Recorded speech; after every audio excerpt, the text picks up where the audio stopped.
Здрасціце. Прывітанне ўсім тым, хто ўжо паспеў далучыцца у гэты цёмны восеньскі вечар. Як вашыя справы? Спадзяюся, што добра. Іначай, адкуль бы у вас яшчэ ўзяліся мае любімыя данаты?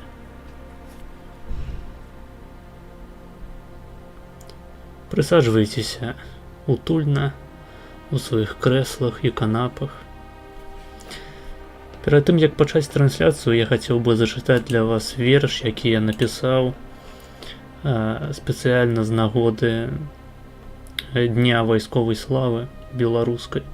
Але я вельмі доўга саромеўся, не ведаў, ці варта сапраўды яго чытаць публічна.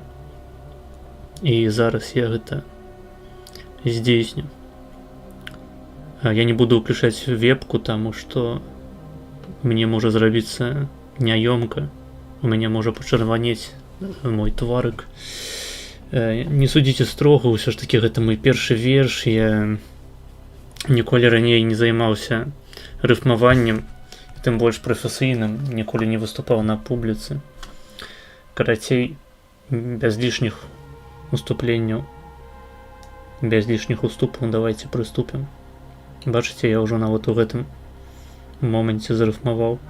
Гэта пачало ўваходзіць у прывычку, але пра гэта пазней. Значыцца, верш. Што для вас патрыёт? Слова ці чалавек?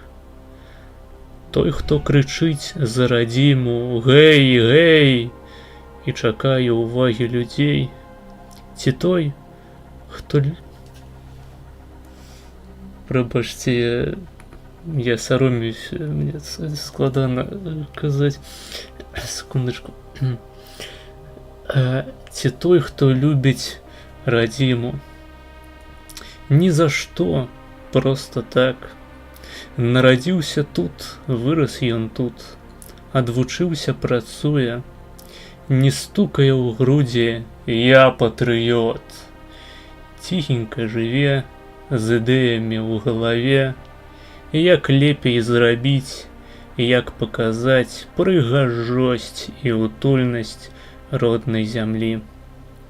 Яго словы ад сэрца ідуць, а думкі ператворацца ў верш, які ён напіша і пакажа ўсім. А для чаго? Каб больш ухваліла людзей? Ці вобраз такі «Я ж патрыёт»? Дакладна, цяжка сказаць. Патрыёт гэта той, хто любіць сваё, неважліва ці добра, ці дрэнна, якому могуць плюнуць у твар, а ён устане і працягне далей несумненна, ганарыцца радзімай сваёй, продкамі, родам. З яго вуснаў мова гучыць, наш скарб і наша багацце.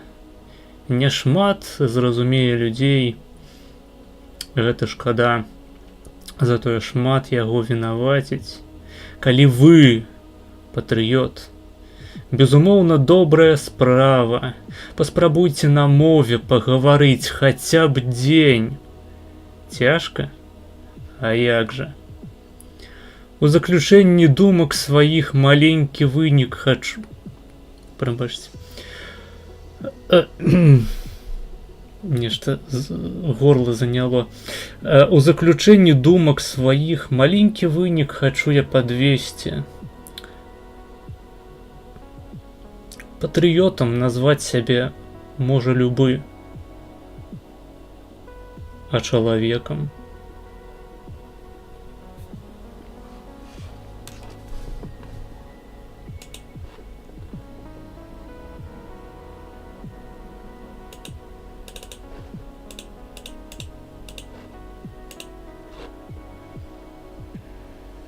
як вам?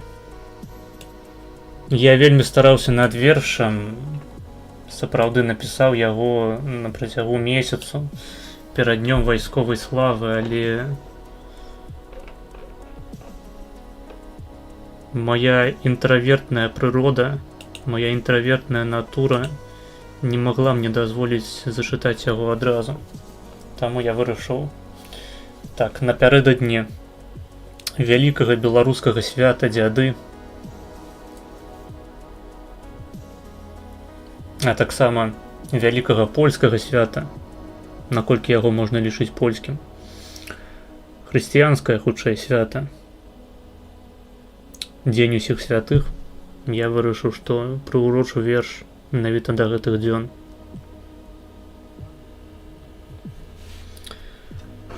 Тэкс.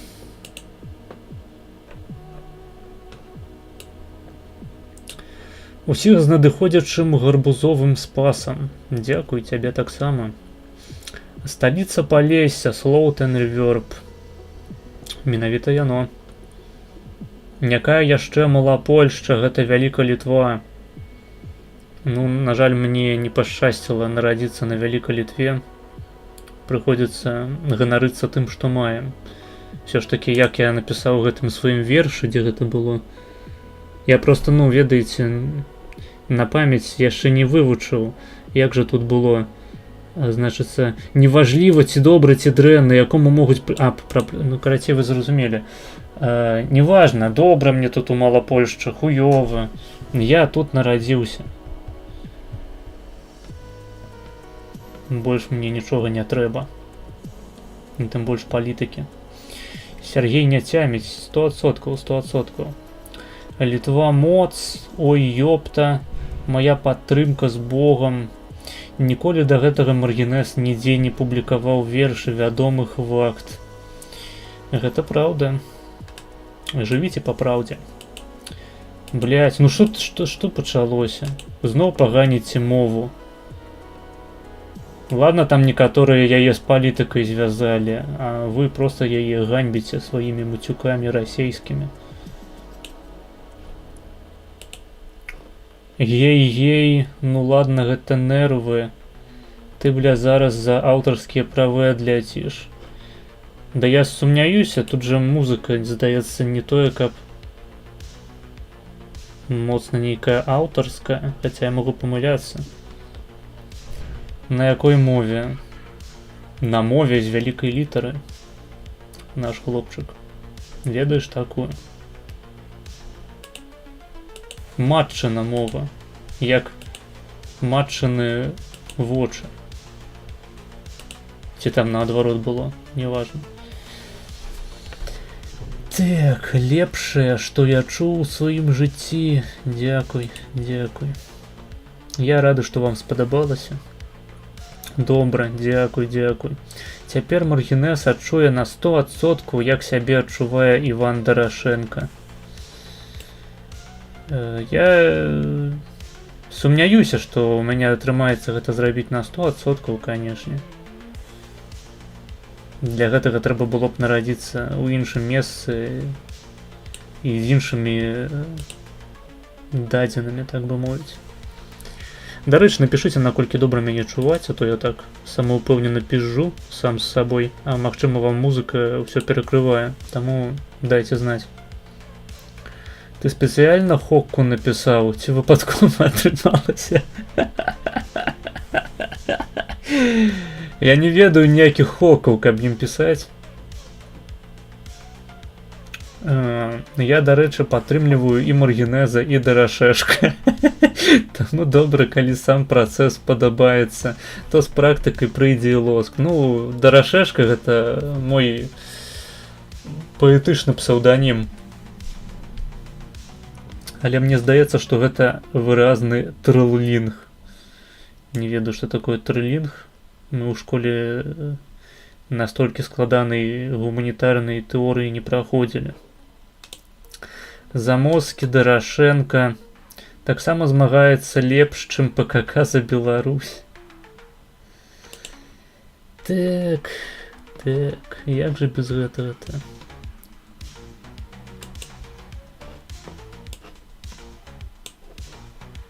Бывае, прыходзіш так дадому, стомлены, грукаешься на канапу, достаешь телефон, пачынаеш гэта гартаць рэлсы ў інстаграме. Думаешь, блядь, сёння я яшчэ ніводнай хвіліны не змагаўся з рэжымам Лукашэнкі. На ся сёння акурат так і падумаў і вырашыў, трэба падрубаць стрымок. Стрымок без стрымку хуйня. Так, давайте я вам агучу, што якая у нас праграма ўвогуле на сёння. І ў прынцыпе, я думаю, мае сэнс дасылаць вам спасылку ў чат на нашыя замоўленыя відэа.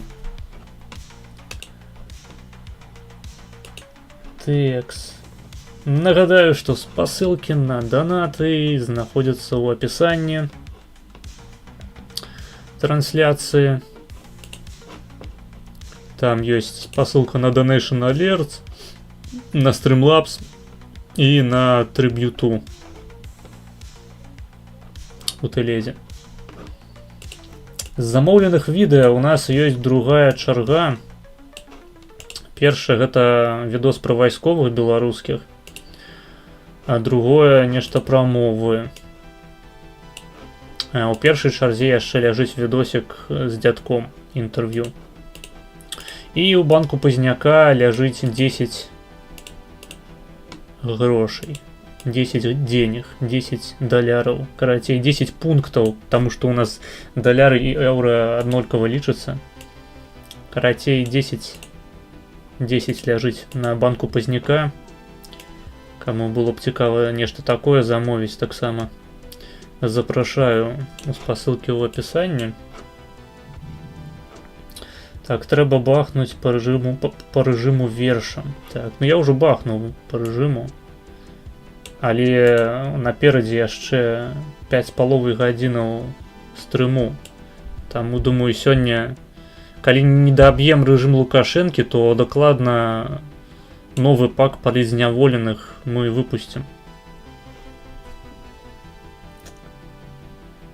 Але калі без жартаў і іроніі, я шчыра падтрымліваю стварэнне вершаў за тваім аўтарствам, дам поспехаў.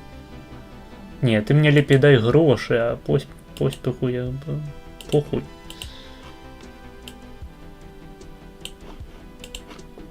Мы людзі сціплыя, нам палітыкі не трэба. Дарэчы, слухайце, вось акурат падчас стрыму гэта зраблю. Вось клік.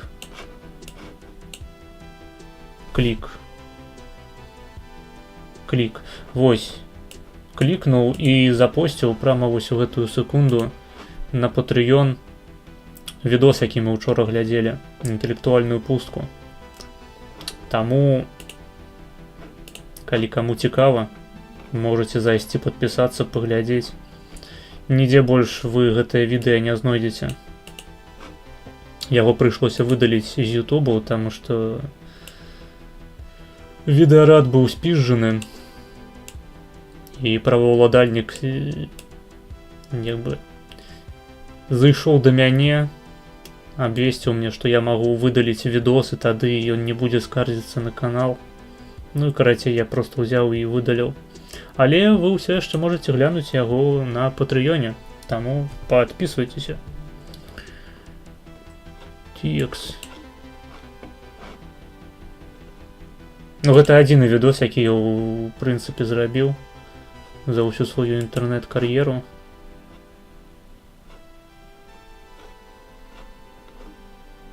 Так, цудоўна.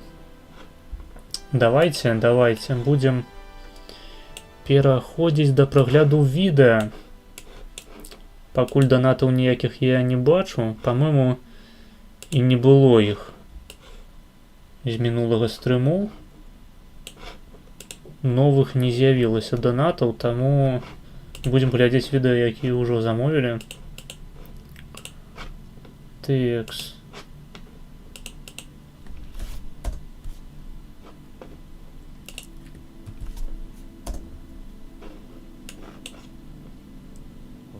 Мы пачалі глядзець, але не дайшлі до конца, таму пачнем спачатку.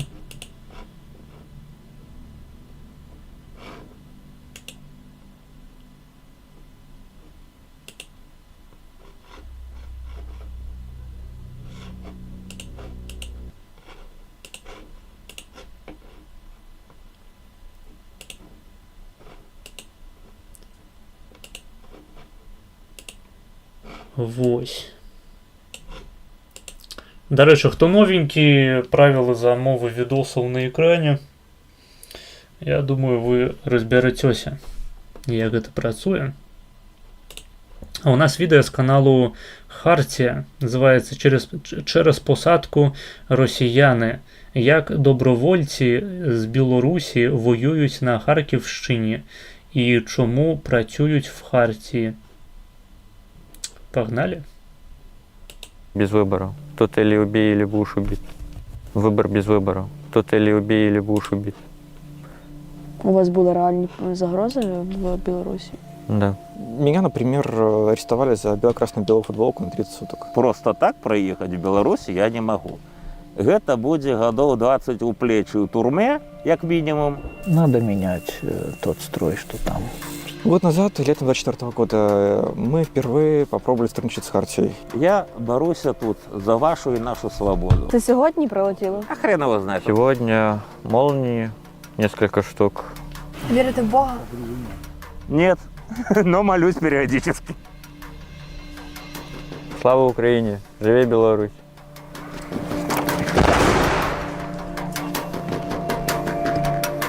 Это позиция миномета немного нестандартная, потому что она по факту находится на нуле тут до русских. Блиндаж, в котором живем мы с нашими побратимами.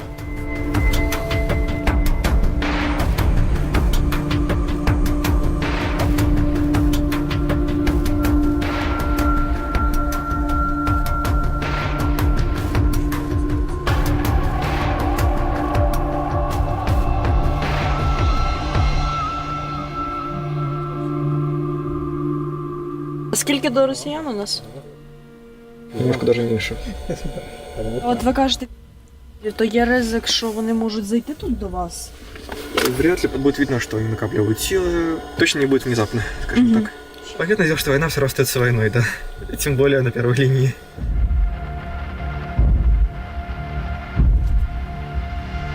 Я месяц из Беларуси приехал в Украину в конце 22 года. А сейчас я корректирую миномет. Вот, командир обслуги минометного расчета. Я с Беларуси, позывной мой Королух. В 21 году судьба заставила... Королюх, это, по-моему, по-польску таракан. Королюх. Не то, как я проводил некие параллели, просто первое, что в голову пришло. Покинуть батьківщину. Я на 50% полякам, на 20%. А, ну, дарэчы, магчыма, гэта ўсё ж таки мае нейкі сэнс, тое, што я толькі што сказаў.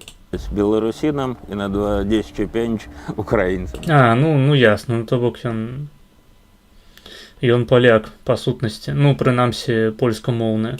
Так. І дзякуй Богу, я не могу.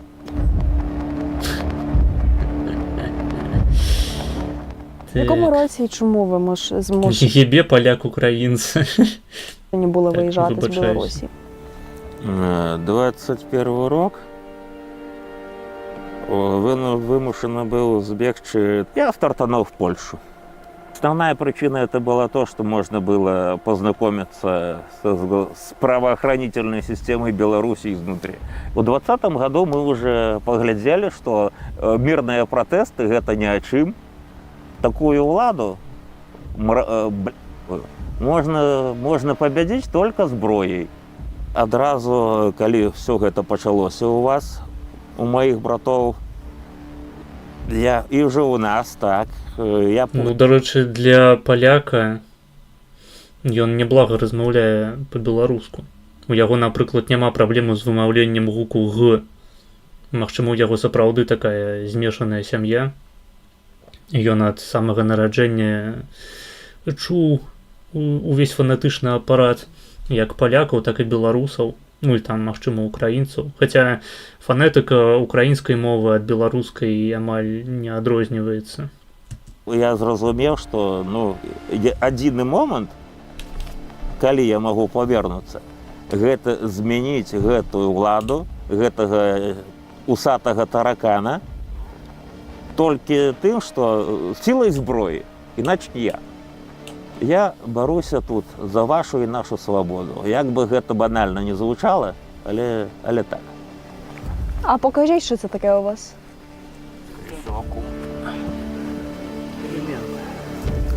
Це сьогодні прилетіло? А хрен его знает, он теплый, не? Та ні, не холодно. Ну, значит, не сегодня. Значит, это еще со вчерашнего. А скільки вчора разів прилітало? 5 штук, я насчитал 5 молний. Воно таке, як пластилін. Да, аккум. Литие-полимерная вещь, походу. Это оптоволокно, оно прилетело к нам в Капонир. Пока один тут человек копал себе норку под быка, оно прилетело в 3 метрах от него.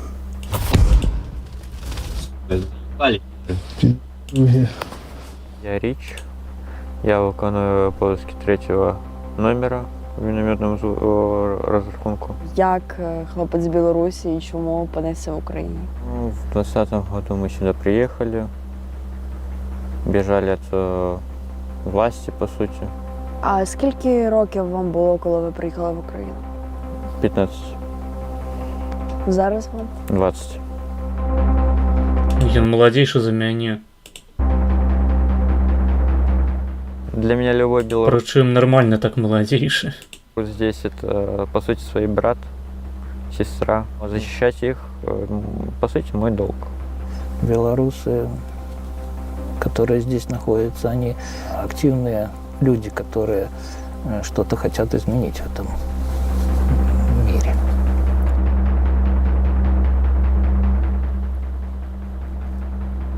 Проблемы там в Беларуси накопились. Это просто стал для меня другой народ. Я почувствовал себя там чужим. Детство здесь проходило. Вот. И сейчас я приехал сюда защищать. Зараз в чому ваше завдання, ваша роль на позиціях? Есть координаты. Нам выдают координаты ворожых целей, и мы по им Да рэчы, на палову паляк, лепей за ўсіх размаўляе па-беларуску. отпрацоўваем. Я думаю, ён недзе з памежжа, хутчэй за ўсё. То бок, як я зразумеў, ён ўсё ж такі нарадзіўся-то не ў Польшчы. То бок, магчыма, ён сын, так бы мовіць, не ведаю, хто з ягоных бацькоў быў палякам, карацей, паляка і беларуса на заходніх тэрыторыях РБ. Даю установки, по которым ребятам надо выстрелить. Я делал поправки. Допустим, мне отклонилось вправо, влево, перелетело дальше. Ну, просто таму, што наколькі я ведаю, ва ўкраіне ёсць польскія усялякія адзінкі, добраахвотніцкія, ёсць палякі, якія служаць і ў Азове, і ў іншых падроздзелах. То бок, хутчэй за ўсё, гэтая канкрэтная адзінка, яна складаецца з беларусаў па грамадзянству. Я немножко меняю цифры и говорю, ребята... Ну, я не ведаю, это просто мои домыслы в гэтым выпадку. Как нужно сделать следующий выстрел.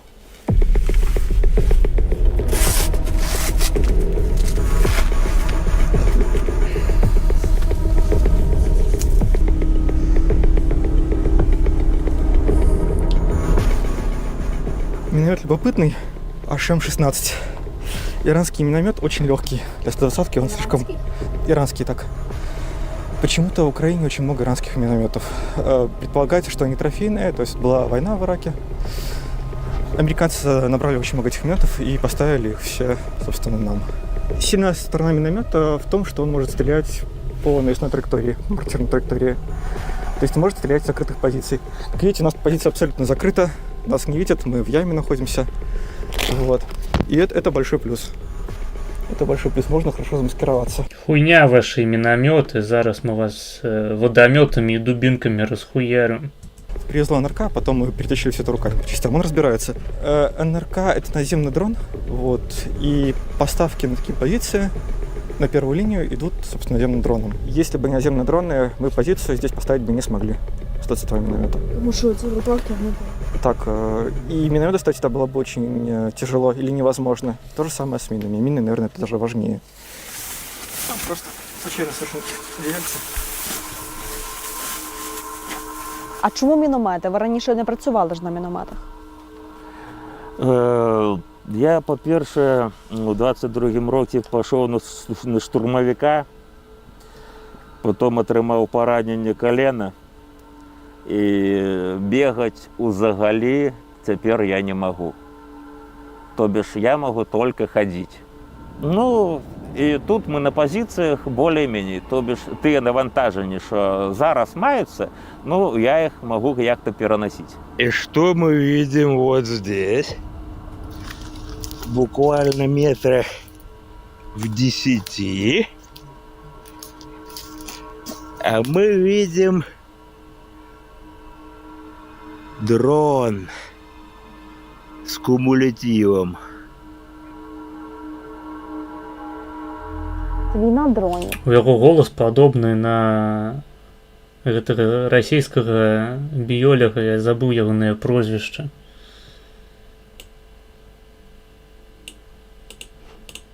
Так, але міномети є, міномети працюють. Мы работаем только на 120. Нагадайце ў чаце, як ягонае прозвішча. На Д, по-моему, не Дорошенко. Не Дроздов. Як яго, блядь? Ладно, похуй. В 100-х минометах это такое довольно потужное орудие. В мине минимум 2,5 кг взрывчатки, это гораздо больше, зависит от типа мин, конечно же. И вот мины можно, например, разбирать блиндажи, эффективно разрушать здания. Дронами такое делать гораздо тяжелее. Плюс мина довольно быстрая, в отличие от дрона. Скільки часу ви вже у війську українському перебуваєте зараз? Уже 4-й рік. 4-й рік уже пішов. Як реагували і реагують ваші побратими, коли дізнаються, що ви з Білорусі? В основному, о, Білорус, о, good boy. Ну, у 100 випадках із 100 добре.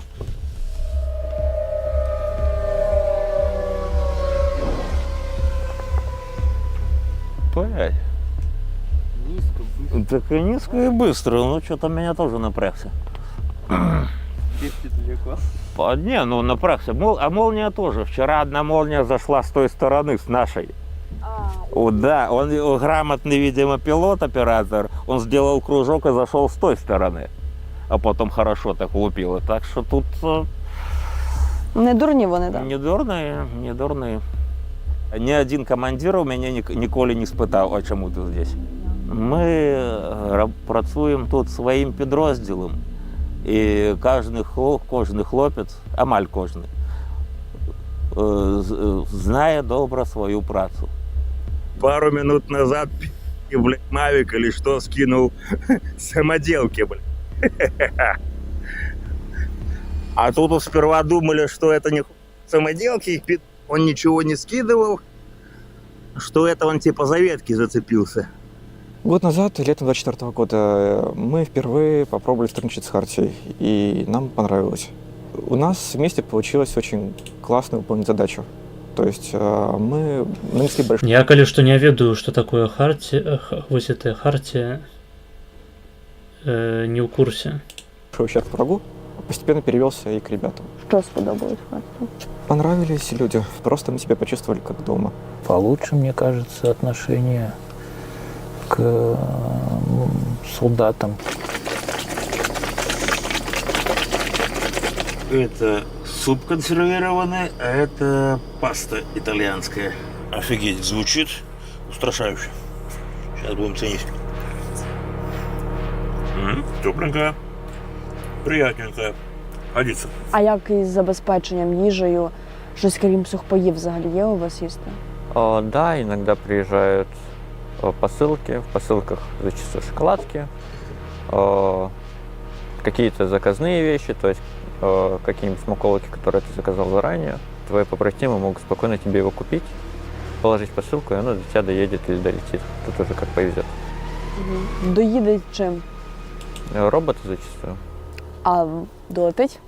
Долетит ночью, зачастую вампиры. Отсюда местные. Можно суп делать, можно на жаренку.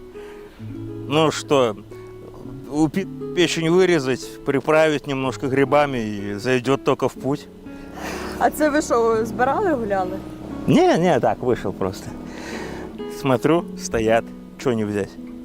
А будете готувати? Сушить буду тут, давать пока нечего. О, що це цікаво. Да. Думаю, проволоку мы найдем, подцепить их. І дуже хочу вас розпитати про вашу нову сім'ю. От як ви знайшли свою дружину, своє кохання в Україні? Хто ця дівчина? Моя девчина, она волонтер, помогает Международному легиону, и она китай.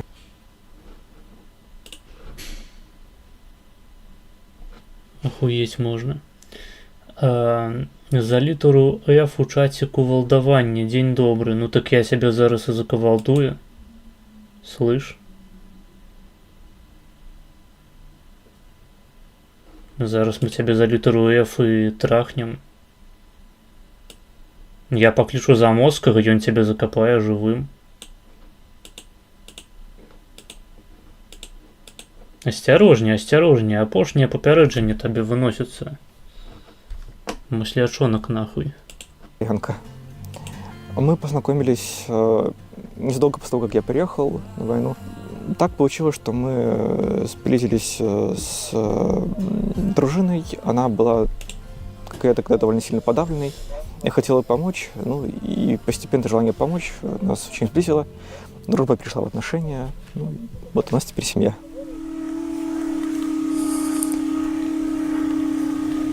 Ви розглядаєте повернення до Білорусі взагалі?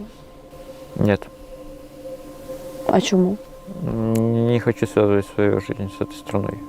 Она сделала для меня слишком много плохого, и, возможно, я никогда туда не вернусь. Що для вас свобода? Хартыя гэта, па-мойму, назва вайсковага падраздзелу. Окей. Возможность выбирать свой путь. Тобто ви вільна людина? Скорее нет, чем да. Ну ви ж вибрали свій шлях. Да, но этот выбор без выбора. Тут или убей, или будешь убит. У вас були реальні загрози в Білорусі? Да. Але ви ж були дитиною. Не имеет значения. Такой режим не считается с возрастом, с полом, расой или чем-нибудь еще.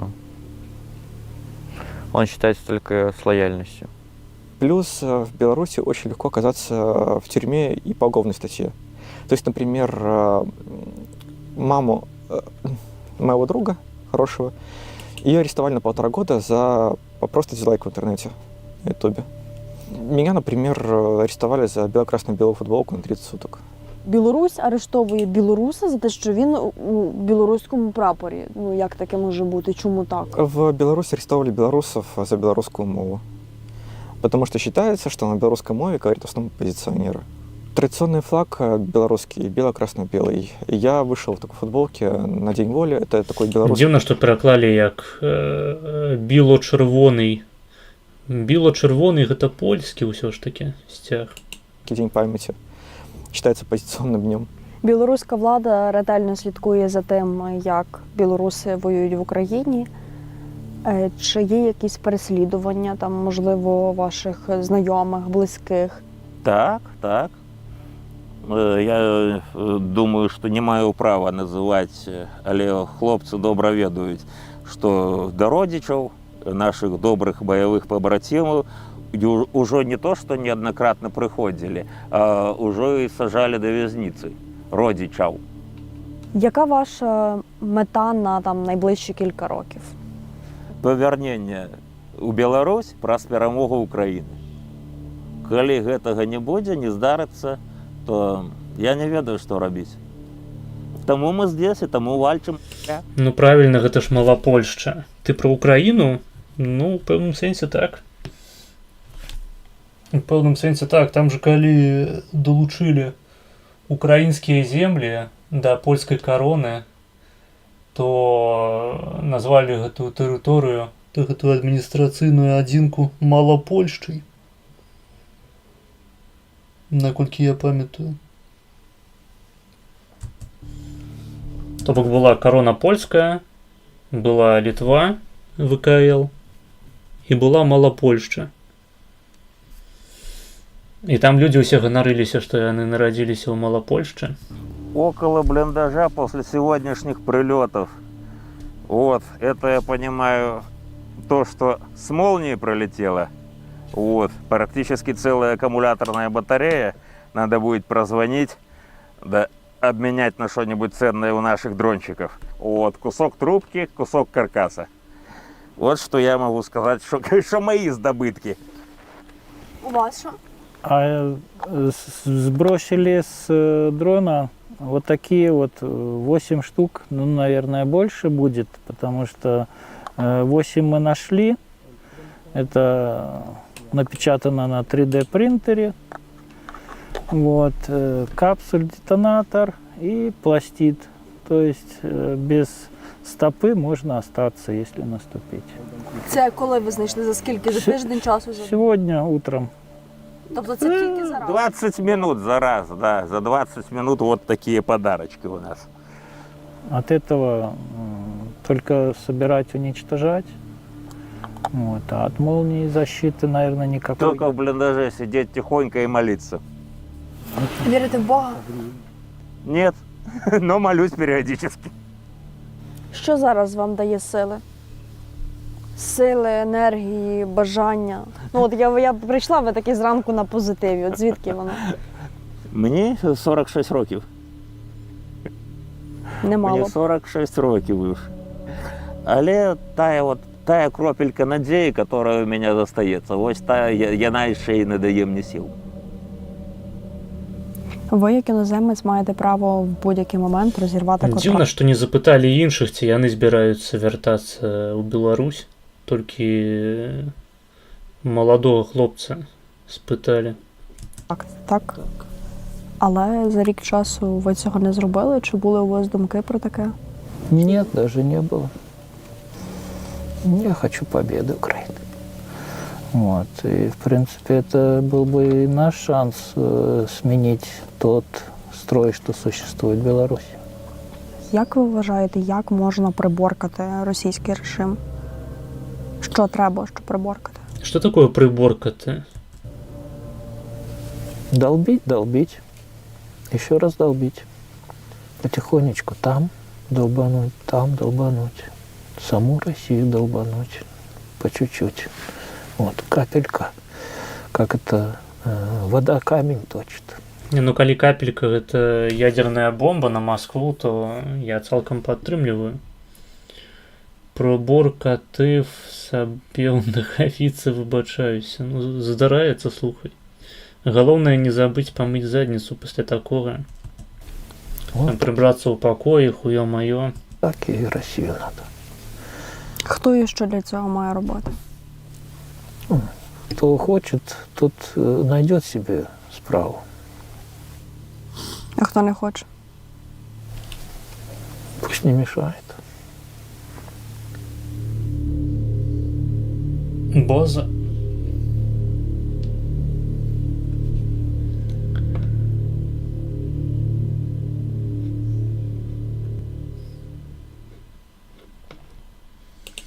Так, ну што ж. Дзякуй за відэа. Паглядзелі мы яго. Текс. Наступнае у нас што? Я нагадваю, мы зараз з вами ў другой чарзе. Хто долучыўся да стрыму, подписывайтесь, ставьте там ваши гэтыя падабайкі, лайкосики и замаўляйте відэа праз донатилки.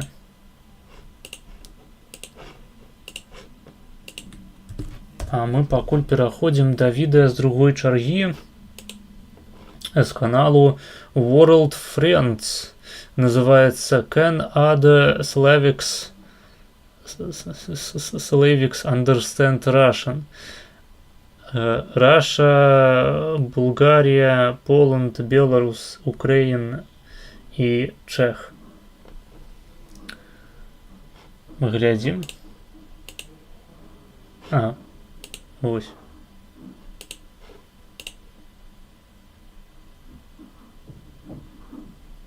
Где оно? Во. Блядь. Во. Глядим. People around the age of 40 and 50 listen to disco polo, which is like Polish disco. Very much that. Yes, that's what it is. Yeah, like Belarusian sounds like just... Я, до речі, до гэтай пары не ебу, что такое диско-поло. Я просто, в принципе, не слухаю такого типу музыку. Не вельмі цікаво. И часто бывает, что польская музыка с 20-го стагодия, она не слухабельная, в принципе. То бок там все писалось, блять. Хто слухаў які-небудзь савецкі рок і можа узгадаць якасць гуку характэрную для савецкіх выканаўцаў. Я зараз скажу не пра якую-небудзь грамадзянскую абарону, якая намерана, ну, можна сказаць, не якая, які, досыць канкрэтны чалавек, Егор Летов, ствараў спецыяльна музыку гаражнага гучання. Але польская музыка 20-го стагоддзя, она у асноўным гучыць горш, чым песні Летова, якія ён наўмысна ствараў хуёвымі па якасці. І гэта тычыцца што рок-музыкі, што электроннай музыкі. На жаль, Польская Народная Рэспубліка, вось гэтая камуністычная ахуіцельная, яна знаходзілася ў яшчэ горшых эканамічных умовах, чым Савецкі Саюз. У тым ліку гэта адбілася і на музыцы. Little different Russian. I mean, it's in the name, so... No, don't listen to them. We have our official language of our country. Hey, I feel like it's less... Hello! Very common language. Обрезали. То, что я хотела отказать. Or it used to be very common language, like when my parents were younger, because they used to learn Russian instead of English in school. During Soviet Union time? Yeah. I don't think it will be hard to understand. I think... Да, таму што гэта украінка, эмігрантка, хутчэй за ўсё, якая ўсе гэтыя мовы ў свой час просто ўзяла і вывучыла. Russian is the language of Dostoevsky. I feel like we have a lot of similarities with Russian. Grammatically, though, I feel like Russian... Чаму беларуска выглядае так, быццам яна апраналася ў нейкім мужчынскім секандзе? Also with the alphabet, right? Боку параўнанні з іншымі. We use the same alphabet, so phonetically, linguistically, we are very related. I feel like it will be easier for me to understand you rather vice versa. That has been my experience so far. Like, Блять, я подумал спочатку, что это расійский стяг. Просто выцвевший. Harder for Russians to understand Bulgarian than for us to understand you guys for some reason. Bulgarian is more easy than, for example, Polish. Yeah, okay. I also think Russian is really beautiful. Yeah, it sounds like people are singing compared to German. Да, все заходние славяне думают, что российская мова пригожая, что она охуительная, что российская литература это просто кладезь таленту и мастацких всяких, блять, приемов, хуёмаў. Рэальна, я жыву ў Польшчы і амаль кожны паляк, з якім мне даводзілася абмяркоўваць расійскіх клясыкаў, выказваецца падобным чынам, што пра расійскую літаратуру, што пра расійскую мову. Гэта вельмі распаўсюджаны поінт. German is so like...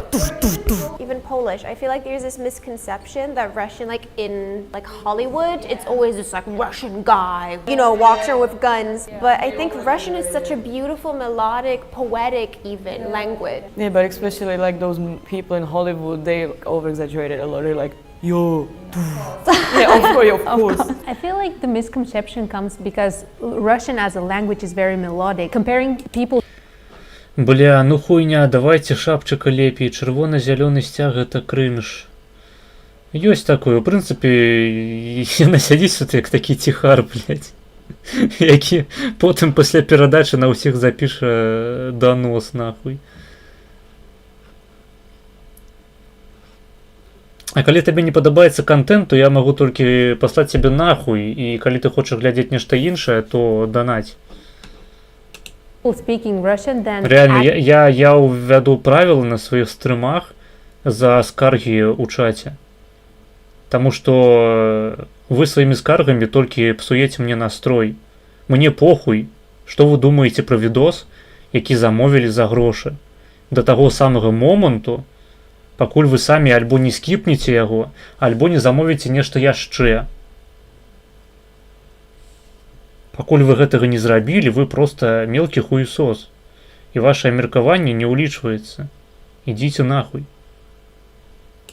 Actors portraying, doing the English accent with the Russian accent. So speaking English with the Russian accent sounds much more harsh, sure, than the actual Russian accent. Yeah, right. Yeah, I agree with you. Odd one.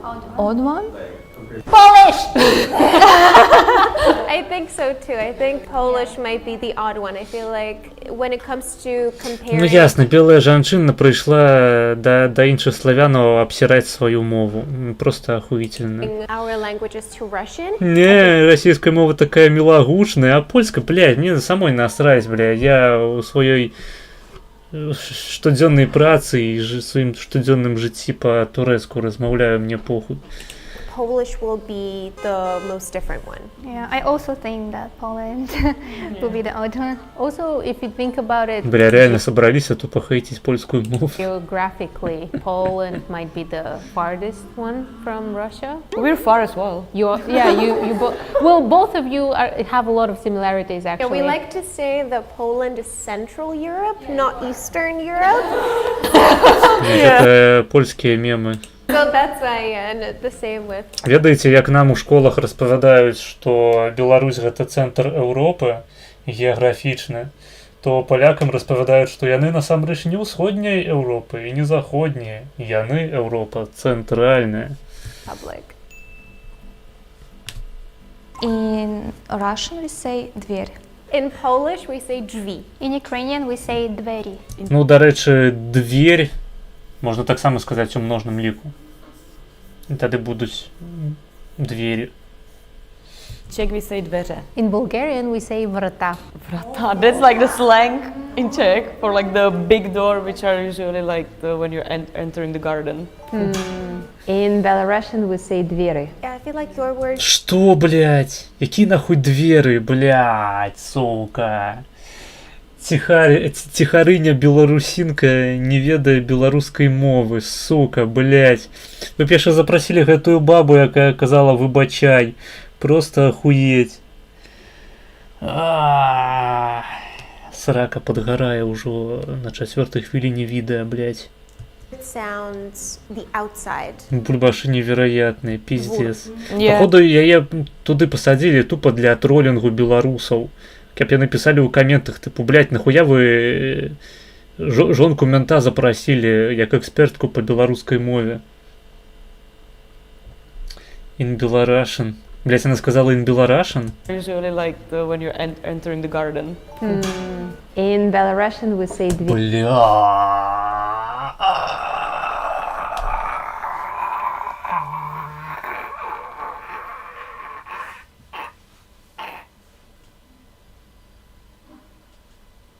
Просто пиздец, блядь.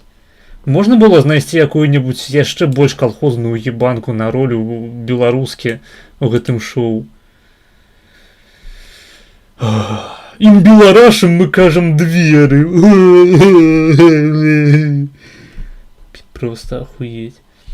Расійскамоўныя ўнтэрменшы будуць знішчаны адразу пасля рэвалюцыі, блядь.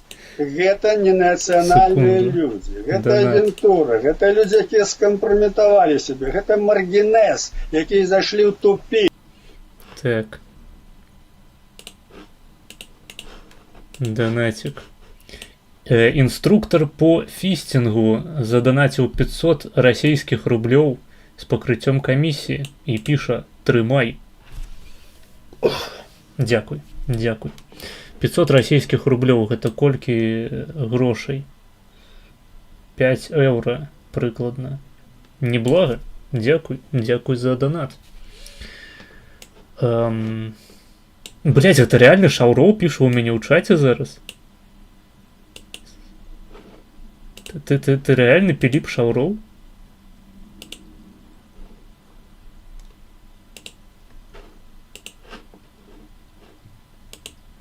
Блять, походу гэта реально Піліп Шаўроў. Ебать. Слухай, ты не хочаш на стрым прыйсці, таварыш Шаўроў?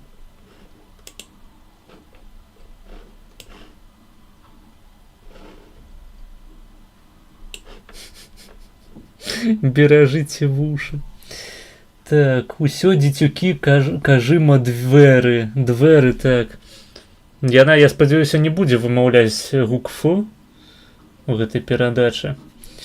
Так, беларусы ніхуя не ведаюць беларускай. Я думаю, яны ледзь не ахуелі, шукаючы гэтую дзяўчынку. Да, я, ведаеш, сустракаў падобныя ролікі на Ютубе неаднаразова. І яшчэ ніводнага разу не пачуў такой хуйні. То бок гэта заўсёды былі, ну, больш-менш прашараныя людзі. Часамі самі беларусы такія шоу вядуць. І ім не складана падрыхтавацца, ну, неяк мінімальна, каб асноўныя словы, якія выкарыстоўваюцца ў абсалютна кожнай мове, вывучыць на памяць. Калі ты нават не размаўляеш па-беларуску ў штодзённым жыцці, ты можешь, блять, вывучить, что по-белоруску двери, doors. Это, блять, нихуя не двери. Двери, як яна там сказала, блядь. Я не здзіўлены, что про беларускую мову усе ведаюць толькі, што гэта калхозная расейская. Таму што глядзяць падобныя ролікі і чуюць. In Беларашан мы кажам двери. Я не ведаю, мабыць, гэта палескі дыялект такі. Яна ганарыцца гэтым. Я хуй ведаю абсалютна. Ладно, давайте далей. Yeah, I feel like your word sounds the outside. Не, і все як бы похуй насраць. На тое, што у вас там у вашай беларускай мове, таму што нават яны зразумелі, што нешта тут не грае, нешта не тое, блядь, нават на слых. Or at least for me. Or like Па-мойму, ніхто не зразумеў, чым гэта адрозніваецца ад украінскага варыянту ці там ад расейскага. palace as well. Palace, it's like dворец. Dvorец. Dvorец. Oh, but that sounds like a royal, like when there were like queens and princes, like dvorец. We also have like двор, it's like outside. Yeah, we do have it as well, yeah. Так, ну у польскай мове ёсць двожац, гэта вакзал, а ёсць двур, гэта двор. Прычым, ты калі на вуліцу выходзіш, то ў польскай мове ты не выходзіш на вуліцу. Ты выходзіш у залежнасці ад рэгіёну альбо на поле, гэта вось у Кракаве так кажуць, альбо на двур, як кажуць у Варшаве. Але, як кажуць, у іншых рэгіёнах я абсалютна не ебу, не ведаю. Ведаю пра гэты досыць распаўсюджаны мем пра тое, што кракавякі кажуць на поле, а варшавякі на двур. What is it? The garden? Like where kids play. Yeah, двор is yard. But we do understand двери. Like it's a more archaic word. But do you have then porta? Port, like port to the different. Бля, топова было б, калі б яна, ў прынцыпе, беларускую мову паказвала толькі рукамі выключна. Не дадаючы у свой апарат камунікацыі, як бы камунікацыю словамі, гукамі, каб не адкрываць рот. Яго, ў прынцыпе, можна зашыць ужо на гэтым этапе. Different world, like in Minecraft, like A big one would be porta, But that has to be like a Latin language. I assume. Yeah. How did you say it in Poland? Drzwi. Drzwi. It sounds like something completely different. In Russian, we say gora. In Polish, we say góra. In Ukrainian, we say hora. In Czech, we say hora. That will be the odd one out, I assume. In Bulgarian, we say planina. Okay. When you say in planina, it means like something is like flat, Yeah. right? That's what it sounds like to me. Я б так само, калі б пачуў планіна. Ну, дарэчы, гэта не тое, каб рэдкая з'ява у мовах, калі адно і тое ж слово азначае абсалютна антанімічныя рэчы у розных мовах. Там, скажам, слово «благі» у беларускай мове, яно азначае дрэнны, кепскі. А благой, благая весть па-расейску. Гэта наадварот значыць, што навіна добрая была. Такая хуйня. Таму не тое, каб зусім дзіўна, але я б таксама у тэксце хутчэй за ўсё падумаў бы пра плашчыню, чым пра гару. Ну, прынамсі, калі б не было дадатковага нейкага кантэксту. Planina is means like something is flat. Бля, Шаўроў, ты не хочаш на стрым? Я просто не магу перастаць думаць пра Шаўрова, які прыйшоў напісаць мне ў чат. Belarusian, we say hara. So Скажи, калі ласка. we've done this before, and actually in Bulgarian, gora would mean forest. So that's why I don't know what happened. I don't know. So how do you say forest in Russian? Les. We have les as well. We do say les as well. In Ukrainian, will be lis. Ooh, lis is fox in Polish. I feel like in other countries, because like Bulgarian has changed over, especially during the 20th century, we updated the language, kind of simplified it, and we have a lot of loan words from Greek and from Turkey as well. Whereas in other Slavic languages, some of the words are the original ones. Yeah, we keep to the standard ones. We are the odd one out here. In Russian, we Было б забаўна, калі б яны пачалі параўноўваць назвы месяцаў. І гэта тая рэч, якая сапраўды захавалася ў большасці славянскіх моваў некранутымі. Ну, зараз я не буду казаць пра паўднёваславянскія мовы, не шару ў іх. Але у заходнеславянскіх і ўсходнеславянскіх, акрамя расейскай, месяцы ўсе досыць такі каранявы характар маюць, першародны. І ў беларускай, такой, скажем, беларуска-украінскай, у беларуска-украінскім кластары гэта яшчэ больш заўважна, таму што, напрыклад, травень, гэта у польскай мове май. Але калі паглядзець відосікі, пачытаць матэрыялы па старапольскай мове, то там можна таксама знайсці інфу аб тым, што калісьці ў Польшчы гэта таксама быў травень. Цяпер май. Ну, у беларускай наркамаўцы таксама май, але ўсе мы ведаем, якая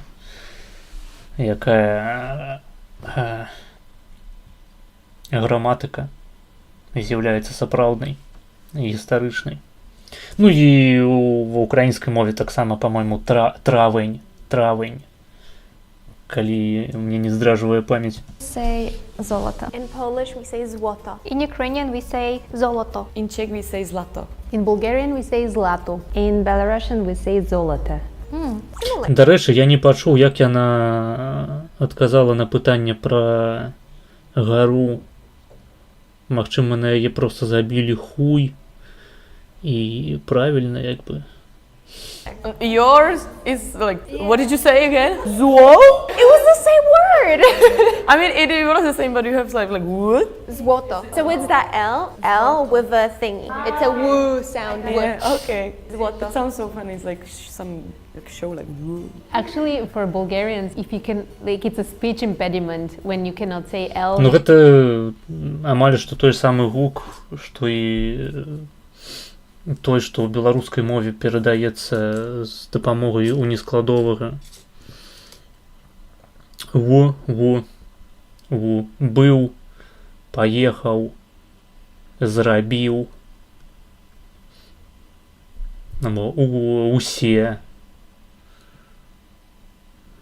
Ну, любое слово, якое пачынаецца з у, можа патэнцыйна пачынацца з ву. Напрыклад, улада меў уладу. Ну, я просто тлумачу, вядома, беларусы ўсе гэта ведаюць. Магчыма, мяне глядзіць хтосьці з Украіны. Гэта ў нашай мове не навіна, але ва ўкраінскай, наколькі я ведаю, таксама у некаторых, прынамсі, выпадках вось гэтае в, яно пераўтвараецца ў «в». Там робыў замест робыв. You would say «в». Common for us Poles. Але зноў ж такі вось гук «в» у польскай мове, ён таксама не той, каб старажытны. Gelato. Does it sound like gelato? A little bit. A little bit. Yeah. In Russian we say голос. In Polish, we say głos. In Ukrainian we say голос. In Czech we say hlas. In Bulgarian we say glas. In Belarusian we say holos. Homeless? Bulgarian like glass? Глаз. А што дзіўнага яны пачулі? Перад гэтым была украінка, якая сказала голос, а тут голас.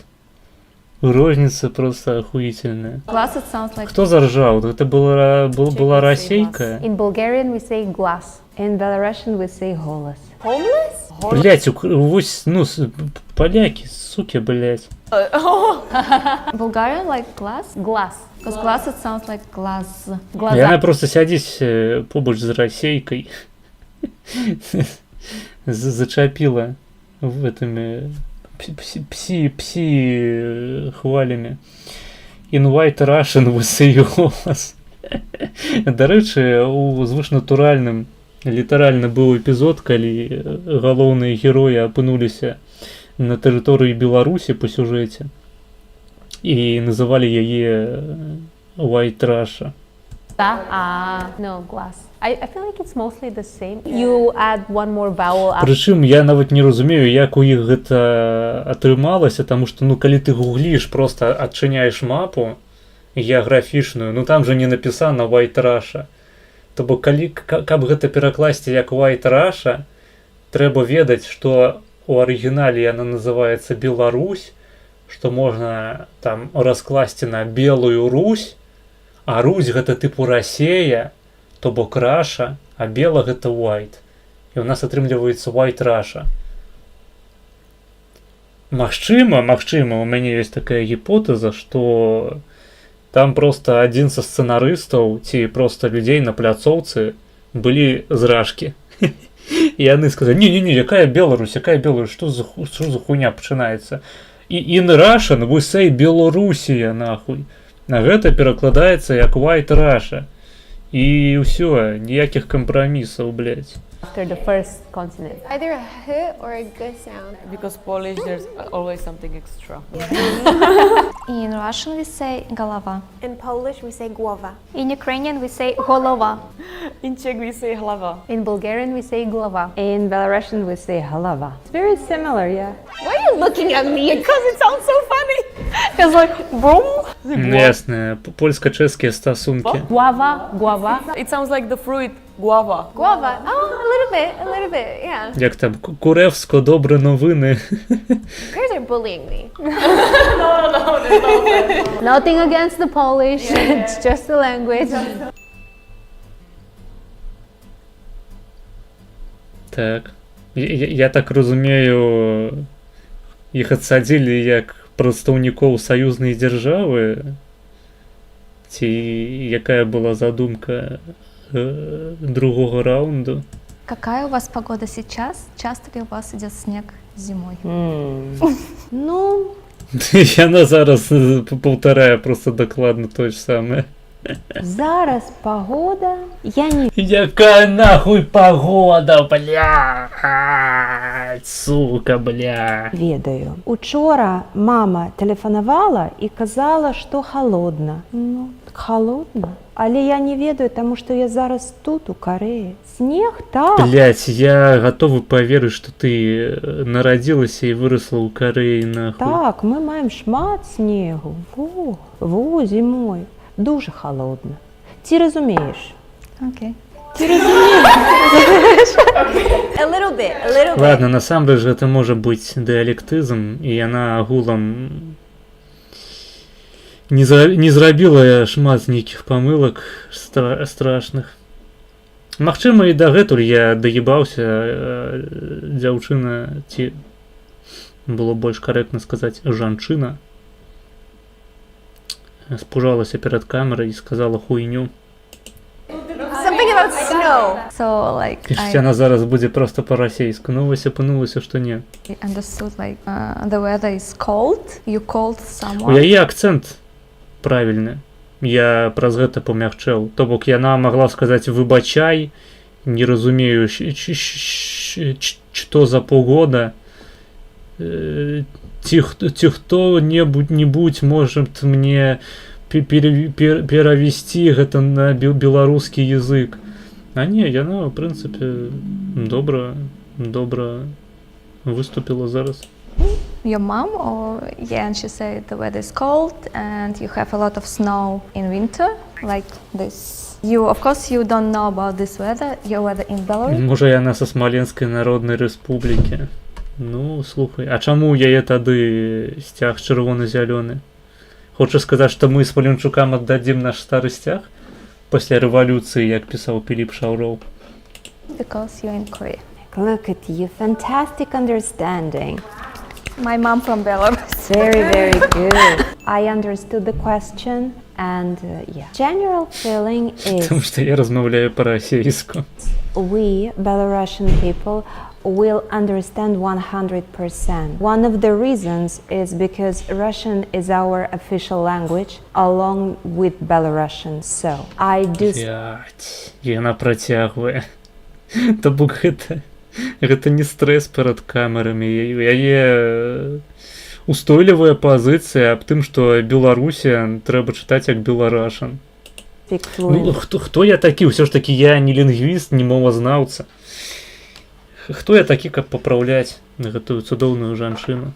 Russian, and that's why I understand. And I noticed that when we speak Belarusian to Russian people, they understand mostly, but there are some, let's say, funny words specifically for Belarusian language. So sometimes that one can cause a little bit of confusion. But I think if we stayed for half an A hour little bit of butthurt, я б сказаў хутчэй. together, we would have a perfect conversation without even. Yeah, I think so too. It's not that hard for me. Yeah, there was easy. Funny words, так. Funny language. That was easy. Oh, Polish colleague is a Funny language you have. No, I was having a very hard time. I understood that you called your mother and something about snow, but the question itself, nothing, absolutely nothing got to me. For me, the first part of the question, because you use pogoda for Pagoda. for weather, right? So I wouldn't know that. Now I know it because we've done this video. But I was actually thinking when I first read it, it was like, oh, she's asking for what time is it now? because you guys have that pogoda and time. Pogoda is like Gudina or сейчас. When you сейчас, I know it's like now. So it's like now, maybe the time, I don't know. Цікаво. A general feeling when I travel to Poland and I hear Polish people talking. Насамрэч, галоўная розніца палягае нават не ў лексіцы чыста, то бок не ў слоўнікавым запасе, ці нават не ў тым, як будуюцца сказы. Хутчэй яна палягае... Зараз, секунду.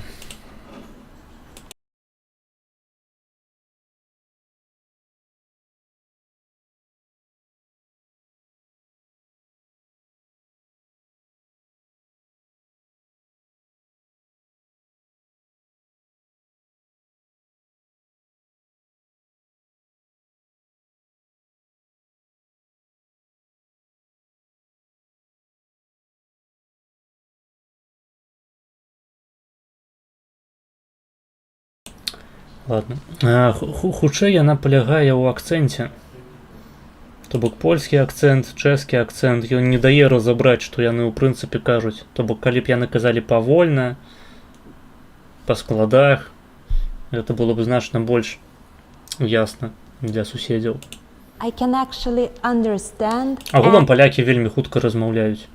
and respond in my broken Belarusian Polish way. Ти разумееш, пан, Асабліва, калі ў іх сустракаюцца вялікія нейкія словы працяжныя, а гэта не тое, каб рэдкасць для польскай мовы, яны іх скарачаюць, блядь, там, ну, першы гук і апошні, там, пшепрашам, якое-небудзь. Пшпрашам. Це ж такего. не мовлю по-польску something. Przedsiębiorstwo. Przedsiębiorstwo. Замість того, як сказати, przedsiębiorstwo. Przedsiębiorstwo. Там не ведаю, przedsiębiorstwo не то, як добрий приклад.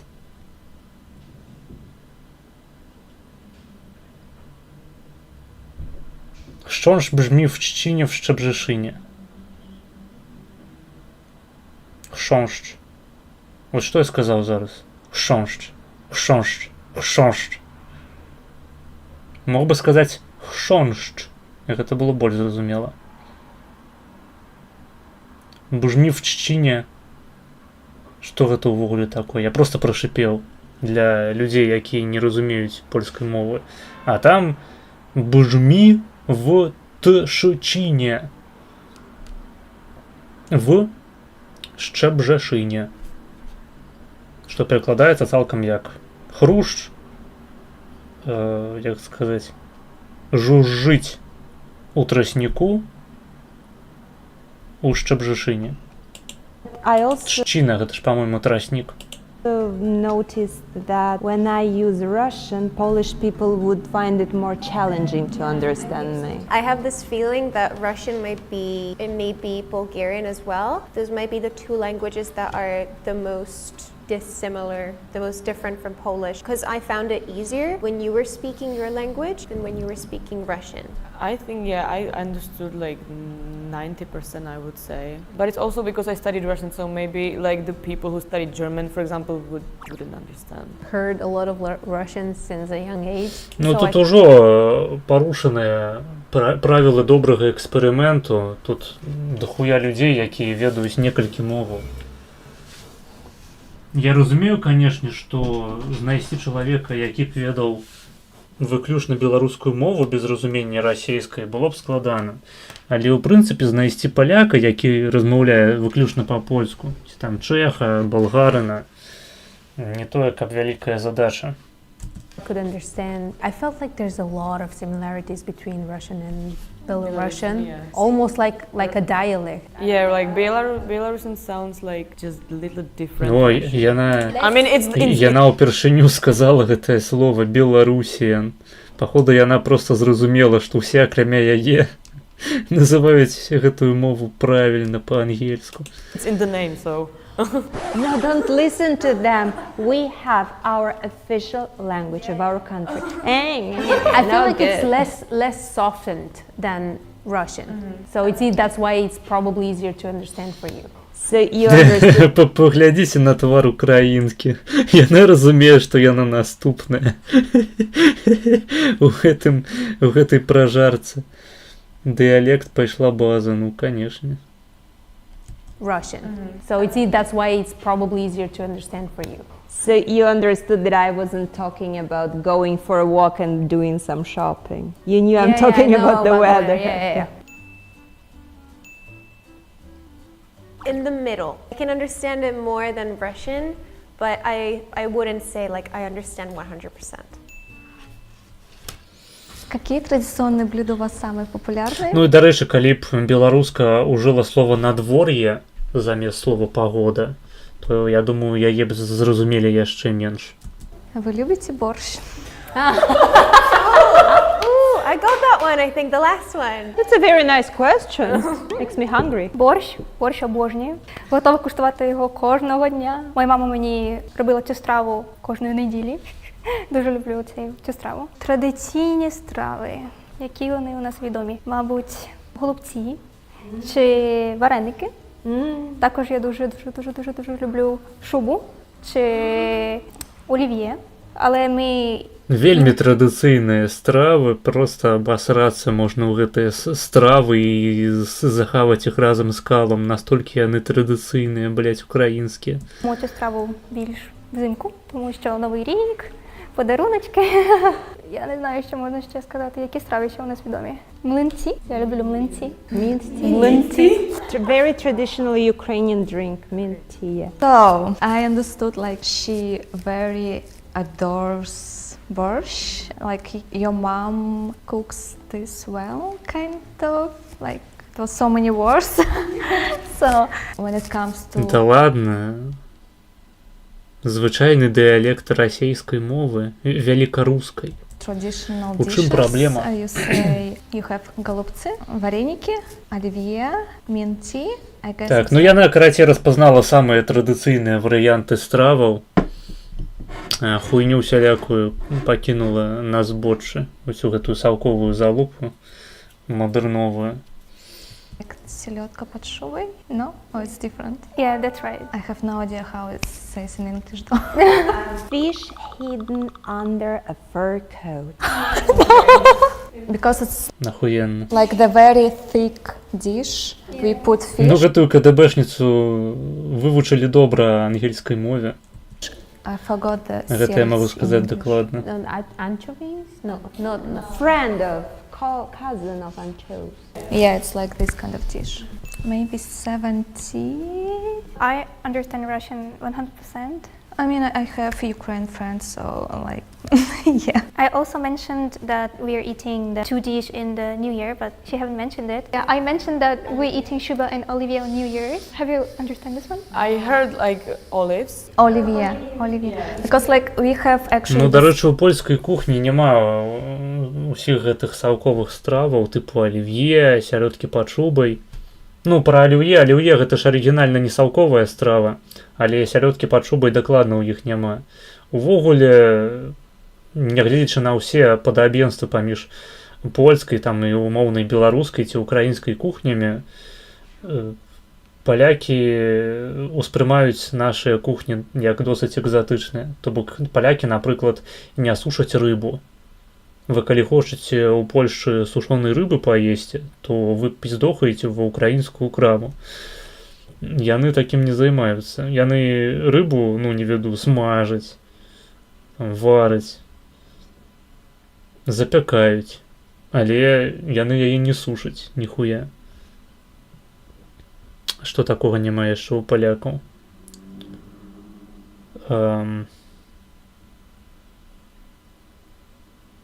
Ікра вось гэтая рыбіная, ведаеце, якую намазваюць на хлеб, і корка тое, што называецца. Палякі такое не прадаюць.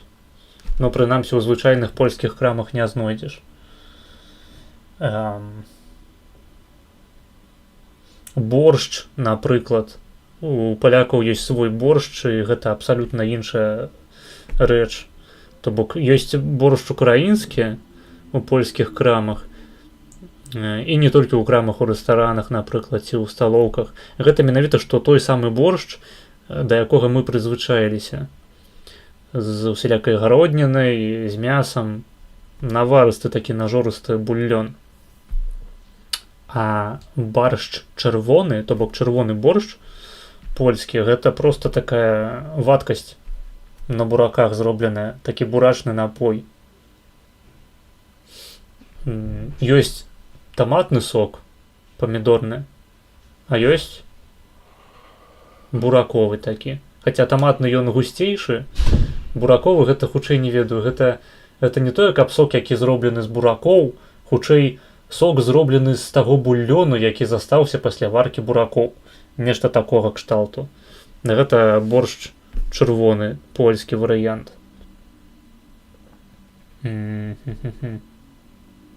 Ну, варэнікі, тое, што палякі называюць пірогі, і тое, што падобна часткова на нашы украінска-беларускія пельмені, гэта трошкі іншая рэч.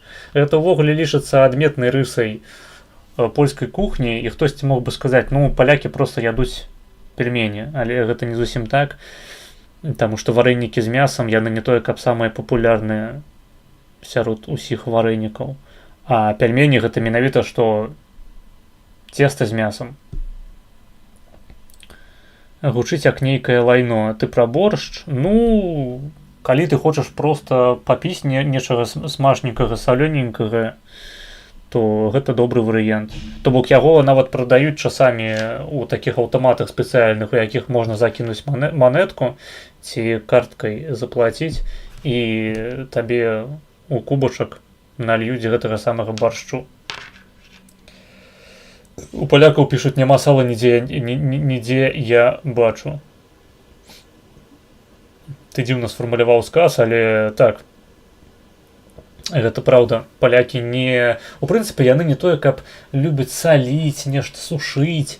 Яны не ядуць сала. У іх больш распаўсюджаны так званы смалец.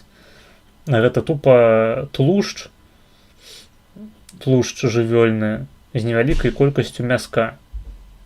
І яго мажуць звычайна на хлеб, альбо на ім смажаць нешта. Смалец. Ну, па-мойму, дарэчы, ва ўкраіне таксама смалец прадаецца паўсюдна. У Беларусі гэта не тое, каб распаўсюджаная нейкая рэч. Прынамсі, я калі ў Беларусі жыў, я ніколі ніякі смалец не купляў. Сала ў Беларусі ядуць, ва ўкраіне ядуць. Я ўсё жыццё ем сала, а калі я палякам спрабую патлумачыць, што такое сала, яны проста ахуеваюць. Сядзяць у ахуенэзе паўнейшым, таму што ў іхняй кухні такіх рэчаў не сустракаецца. Вось. Ну, гэта такія галоўныя адметнасці. Квас, дарэчы.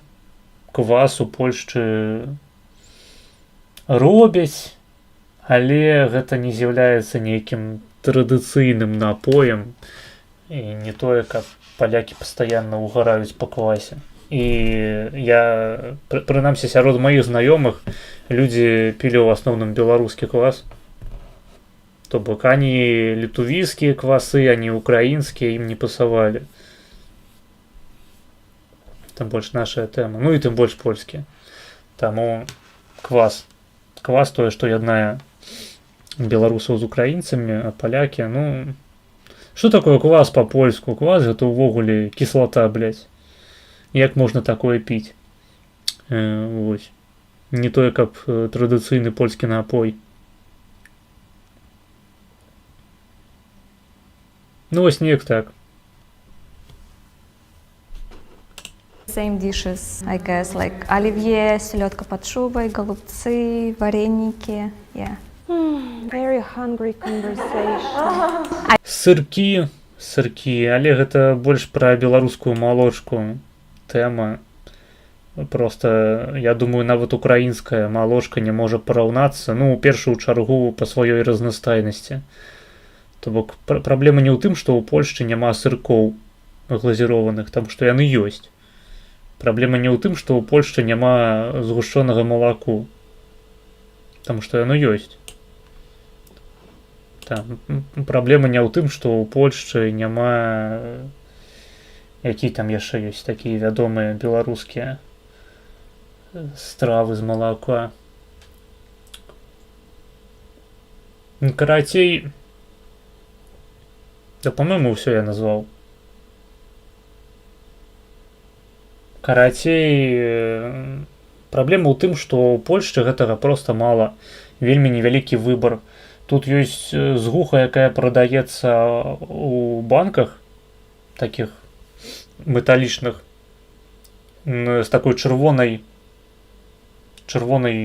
як сказаць, упакоўкай, наклейкай. У Ашане можна купіць яе. Ну і часамі яна таксама прадаецца ў Бедронцы і іншых крамах. Яна адна такая. Ну, калі не лічыць варыянты з варонай згушчонкай і так далей.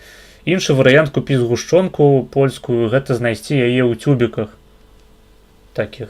Ну, там яе, канешне, мала, яна каштуе дарагавата. І, па сутнасці, гэта прадукт зроблены для дзяцей спецыяльна, каб яны клянчылі ў сваіх бацькоў. А такая, ну, згушчонка, як мы прывыклі беларусы, бачыць яе ў крамах, у банках спецыяльных. У нас є дохуя. Што ў Рагачоўская ёсць, якая там другая, забыў зараз. Ёсць Рагачоўская згушчонка беларуская, якая яшчэ ёсць другая, папулярная.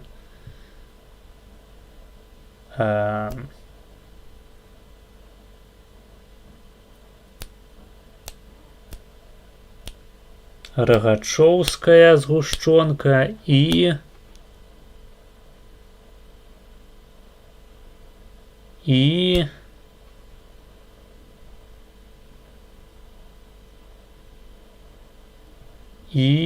глыбоцкая, вось, глыбоцкая згушчонка. Іх дохуя розных насамрэч. У Польшчы польская адзін від і ўсё. Там ёсць з цукрам, ёсць без цукру. Адна розніца. Адно адрозненне дакладней. Ну, альбо можна купляць украінскую згушчонку, якіх таксама не тое, каб шмат розных відаў. Але, ў прынцыпе, такая рэч, як згушчонка ў Польшчы існуе аўтэнтычна. I guess in Belarus you also have the same dishes, so. Yeah, I think this like most popular dishes in all countries like Ukraine, Russia, Belarus. The question. Okay. Poland. I only understood the last part about barsh. Yeah, and then when it came to the answer, then I was like, oh, it's about like, is it like strava or something like that? And I was like, ooh, that's about favorite dishes. But I didn't get that from the question. Полька самая прыгожая сярод усіх. Самая чыстая, своими помыслами. I'm sorry. I only understood the first part that she loves borscht and that her mom makes it every Sunday. Yeah, like every week. Every week, okay, something every something, I don't know. And then when it came to all of the meals, like the popular traditional dishes, we don't really have those, or probably we call it in a different way, so I couldn't understand what you were talking about. Yeah, but it sounded quite different, so. Yeah, for me same. I mean, I got something, but definitely not everything. And when you started to talk about meals, I had no idea what you're talking about. I only got mint tea. Is it really like made with a mint, like peppermint? No. It's like blинчики. Pancakes. Pancakes. Yeah. Pancake. It's like a pancakes, but in Ukrainian it calls mlynci. Okay. I think it's also that she had more time to answer. Блять, а по-моему, я краем вуха зауважил, пачуў, што беларусінка сказала, што млынці гэта мінт-ці. І яна типу патлумачыла такім чынам сваім суседкам, што такое млынці з украінскай мовы. As opposed to like the Russian part was just one or two sentences, one or two questions. And so it was not as easy for me to get the context of it, because as I was listening to what she was saying, I understood some words and I could grasp what she was talking about without actually knowing what the thing is. Like I don't know the particular dishes, but getting to listen to what she's saying, I was like, okay, yeah, this has to be about that. And we were talking about food, so this has to be like, I don't know, maybe not favorite dishes, but like something traditional in her country, because we're talking about cultures. So it's more about context for me. So basically, like Ukraine and Belarus, they can understand Russian in most cases. Russian people, like, they cannot understand 100% of Ukrainian language or Belarus. I think, like, which would you understand better, Ukrainian or Belarusian? Belarus. For me, Belarus.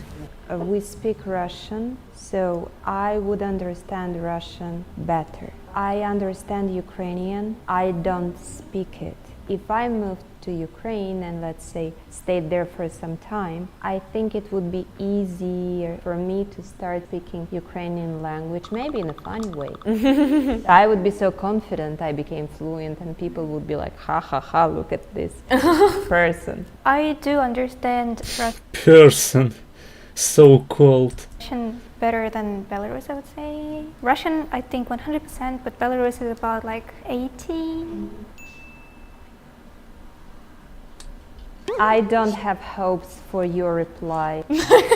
Probably. Maybe she will get something, but maybe one random word. I will try to speak very slowly, okay? I don't think the speed will help. Хто пра што, беларусы пра комплексы ад смешных моваў. У мяне, дарэчы, адна праблема з гэтым відэа. Тут калі... I will try to speak very slowly, okay? I don't think the speed will help. Калі з'яўляецца нейкі тэкст каляровы, гэты гук, Блять, это гук будильника нахуй. Что вы за вычваренцы такие? Кольки В можно? вашей стране много гор. Вы любите ходить в походы? V Česku máme mnoho hor. Celá Česká Мы уже ха-ха-ха з гэтага персон. Ну, есть такое. Штосьці пропустил, бомжей запрашаць будешь? Бомжей? Не, сегодня, я думаю, без бомжей обойдемся. Ну, все залежыць ад вас, конечно. Калі будете замаўляць відэа, то будем сядзець з вами пиздеть. Салямбуч. А калі вы заб'еце хуй, то я буду закидывать бомжей.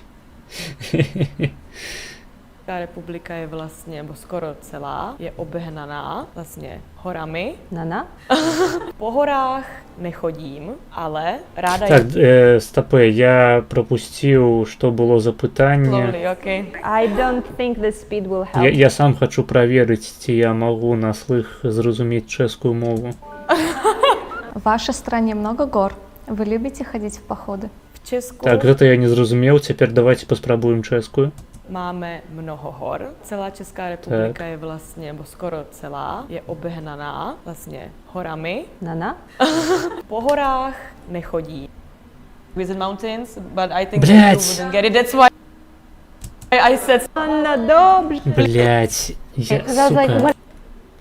Something. Okay, that's And nice. the word God only Где мы были? I feel like there's several campings, Yeah. hiking. Whoa. Belarus, I would say.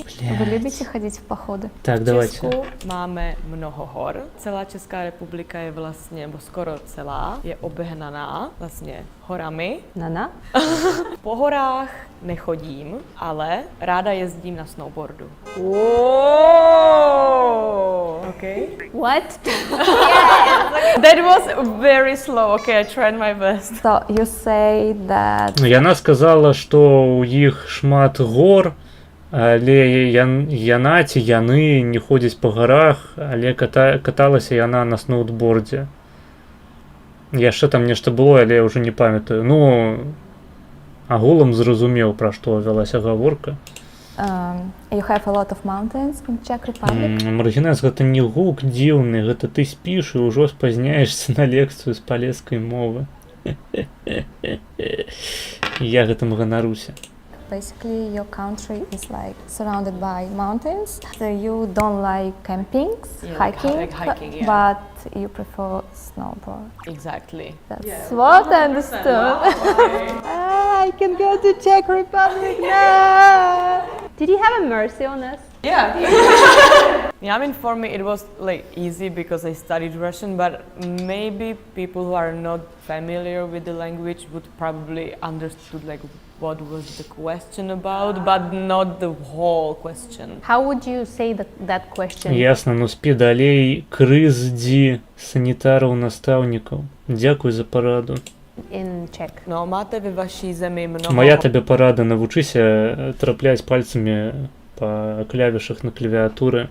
hor. I hope I understood it correctly. Chodíte rádi po horách? I feel like there's several words, gor, mnogo, and chodit, maybe. But where are you going with all these mountains? So yeah, I guess they could get the gist of it. 80 actually, I'm surprised. Yeah, me too. I'm very surprised. Yeah, I didn't get anything. Maybe Nothing at all. what about the mountain? You have the same word, no? But I just didn't hear it. I just was like, what? I just didn't get it at all. I think it's about the accent, maybe, that I'm just not used to.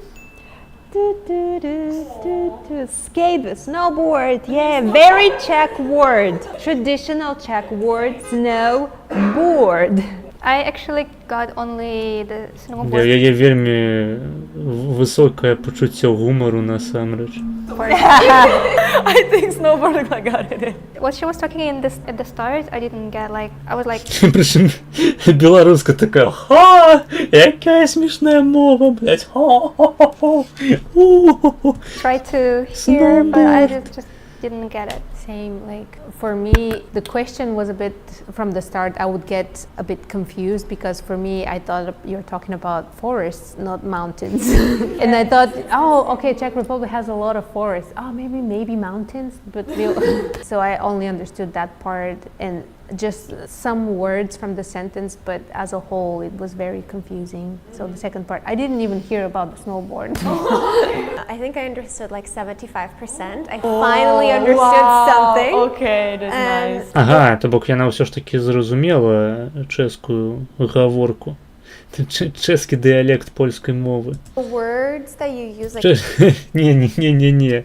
Чэшскі дыялект сілезскай мовы быў полькай зразумелы. Так, одна нармалёвая мова і 9 калгасных дыялектаў. Ёсць такое. like mnogo. That is not the way that Усе дыялекты польскай мовы. would say it in Polish, but like I understand it. I get it 100% yes. Well, I'm happy. You were kind of confident in the beginning. Yeah, I can go to Czech, and then. Absolutely. Like once we finish the filming, maybe not going right away, but I will definitely check the tickets. What did you guys get excited for at the end? Was it the snowboard part? Yeah. Ah, okay. Because I was like, what happened? I was thinking to like kind of say it differently, like instead of I like snowboarding, I wanted to say me and my family we like to like go to mountains, like visit mountains, but I think that you wouldn't get it. That's why I said snowboard. Thank you. Don't kill our confidence. Dobrze, panna, dobrze. Please speak slowly. I think I would understand. No, you please speak slowly because I need to understand the question. Because what if I don't? Make up stuff. Oh, in Poland also we have mountains. Are you ready? Яка охуительная женщина. Хочу облизати яе циски. Какие песни у вас популярны? Вы любите слушать народную музыку? Okay, yeah, I understood that. Okay. Jakie piosenki są u nas popularne i czy lubię słuchać muzyki narodowej? Chyba. W Polsce mamy na przykład disco polo. To jest popularny rodzaj muzyki wśród, bym powiedziała, ludzi tak chyba po 40-50. Ludzie w moim wieku to zazwyczaj słuchają rapu, hip-hopu, może popu. I czy lubię słuchać muzyki narodowej? No, mamy na przykład Chopina. Да рэчы, вельмі раздражняе. Рэальна ёсць вельмі шмат палякаў, якія неіранічна слухаюць польскі рэп. Людзі, якія чулі польскі рэп на маіх стрымах, могуць зразумець ступень майго ахуення. Mamy jakichś tam jeszcze innych kompozytorów, ale za bardzo nie słucham, także tak. Добра. Асабліва цудоўна, калі ідзеш у мацоўню і там прыйшоў раней за ўсіх нейкі бумер-паляк, які вырашыў, што самая ахуительная музыка для мацоўні гэта польскі рэп нахуй. Пацанскі. Просто пиздец, сядзіш, потым ахуеваеш. Набираешься мудрости про падик, блять, про Волынь. Думаешь, блять, чаму мышцы скарачаюцца так павольна? Мабыць, я ў гэты дзень пропушчу тренировку. It was a little bit complicated, so I just got like you don't really like listen folk music, you really like hip hop, pop, Chopin. I didn't get what are you talking about. Like I just got Chopin. Шопен гэта народная музыка. Ну, у пэўным сэнсе, канешне, нацыяналістычная. Like Disco pop? Polish disco pop? Yeah, but like structure, no. I just got these words which are kind of similar to English. Sentence structure, no. So what did you say? I mean, I can. Did you understand the question? I don't know. So the question was like, which songs are famous in Poland, and do you like listen folk music? Okay, yeah, so I understood that correctly, I think. I don't know if I answered correctly, but I said that people around the age of 40 and 50 listen to disco polo, which is like Polish disco. Jedzmy Prince Polo, proszę państwa. Jaka narodna muzyka Białorusi? Sekundę.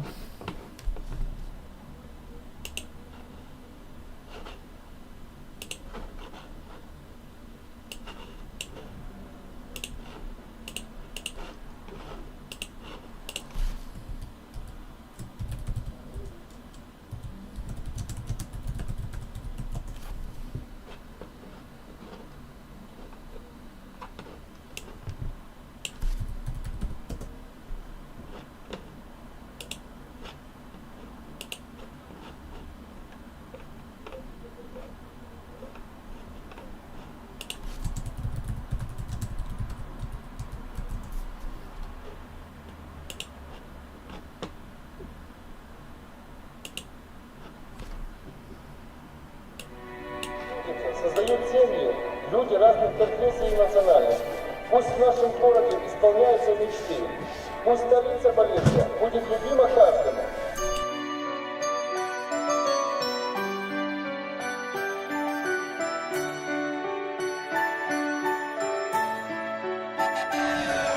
Полесская зелень, блакитная піна, каханням присякнута ўсё навакол, бо тут нарадзіўся моя тут радзіма, сталіца Полесья, прашу вас дазволу прызнацца, паведамі, скрикнуць, каб усе пачулі пра горад над рэчкай. Я хачу расказаць мой родны, прыгожы, як вочы матулі, як гоман бабулі, магу даказаць. Пінск, закахаешься з першай хвіліны, мінуе крочыць тут побач з табой. Палац Бутрымовіч у касцёле Хрысціны, з фашысцкай навалай пад Пінскам быў бой.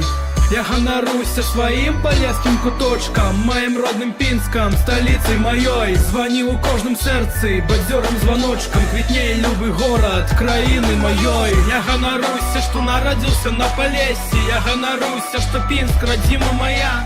Я мяркую, што ўсе людзі ў гэтым свеце павінны сваю радзіму шанаваць. Я ганаруся, што нарадзіўся на Полессі, я ганаруся, што Пінск радзіма моя. Я мяркую, што ўсе людзі ў гэтым свеце павінны сваю радзіму шанаваць. Я ганаруся тым. Ну вы зразумелі. Тэкс. Працягваем.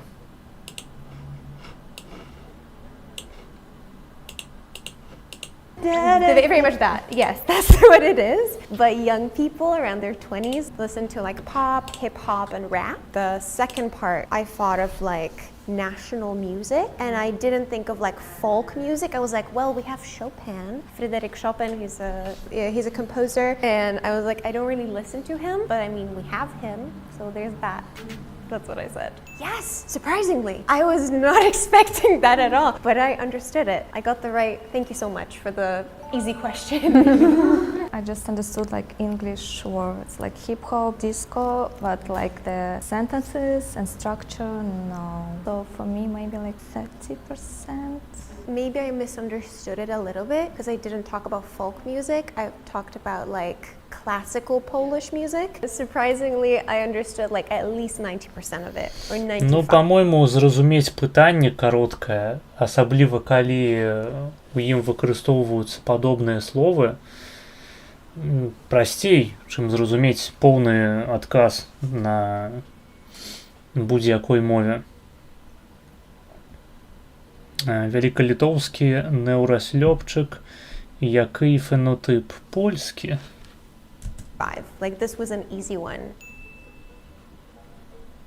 Okay, so I think I understood like 85%. There was one part which you were speaking like kind of faster, so I was like, oh, it was like, I was like, okay, I don't understand this. But the rest, I think I got it. But if it would be like different question and it would be like different topic, I'm not really sure how much would I get. I got just some words. I also don't understand the structure. I just got some words like that look similar to Ukrainian. Like I can't say I understand all what you say, so there is just some words like this. So I would say like, no, I don't understand it.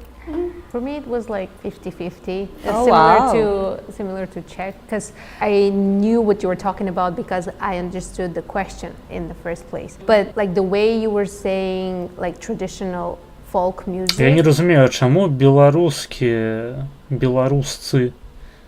беларусінцы не даюць выказацца. Я ж не было тут, правильно? Хотя, на мой погляд, сярод усіх гэтых моваў да польскай найбольш падобная менавіта беларуская. If I heard it randomly, I would probably make the connection right away. Oh, it's my turn. There you go. Should I not Походу, я и не look at пытаю, the потому что question, яна 'cause I паводзіць will сябе як ходзячы крынж. Oh, next professional. Ведаеце, гэтае аніме ходзячы крынж. Какой ваш любимый цвет? Вам нравится красный или синий? Ха-ха. Окей. Има много любими цветове. Един от тях е червено, затова днес съм облечена в червена блуза. Не, гэта я нават не буду спрабаваць зразумець, ідзіце ў пізду. Мисля, че ми отива много. И... Калі ж з чэшскай мовай яшчэ можна было паспрабаваць, то болгарская это пиздец. И мисля, че ме попита дали предпочитам червено или синьо като цвят. Я разумею только слово червенно. И предпочитам червено. Червен! So like Це єдине слово, яке всі зрозуміли. you say that your favorite color is red. Red in Bulgarian is like червеня. Червено. For the first, I I am colorblind. thought it's like черный, black. Because in Russia, black it's черный. Ведаеце, што агульнага паміж усімі гэтымі людзьмі ў пакоі? Яны ўсе глядзяць рылсы ў інстаграме пра нігераў. Черно. Черный. But red is what? Червено. Червено. So you say that your favorite color is red. It's like you have a blues in red color. If to choose between red and blue, you will choose red. Exactly. For example, if you just were talking about only red color, I wouldn't understand. I would get it like black. So красный in Russian, red is красный. I just know the word, like so that's why I could answer, but we might have a word, like probably older generations would be able to understand it, but for example, прекрасен, in Bulgarian we say прекрасен, which means wonderful. Oh, in Czech we say прекрасен. Oh, okay. Krasny may be also beautiful. So I could understand like 80, maybe 85%. I would. Піша, я зразумеў больш-менш, таму што трошкі сербскай ведаю. Я зразумеў толькі слова чырвоны. My favorite color is black. I like being black. I would say, yeah, 90 for you.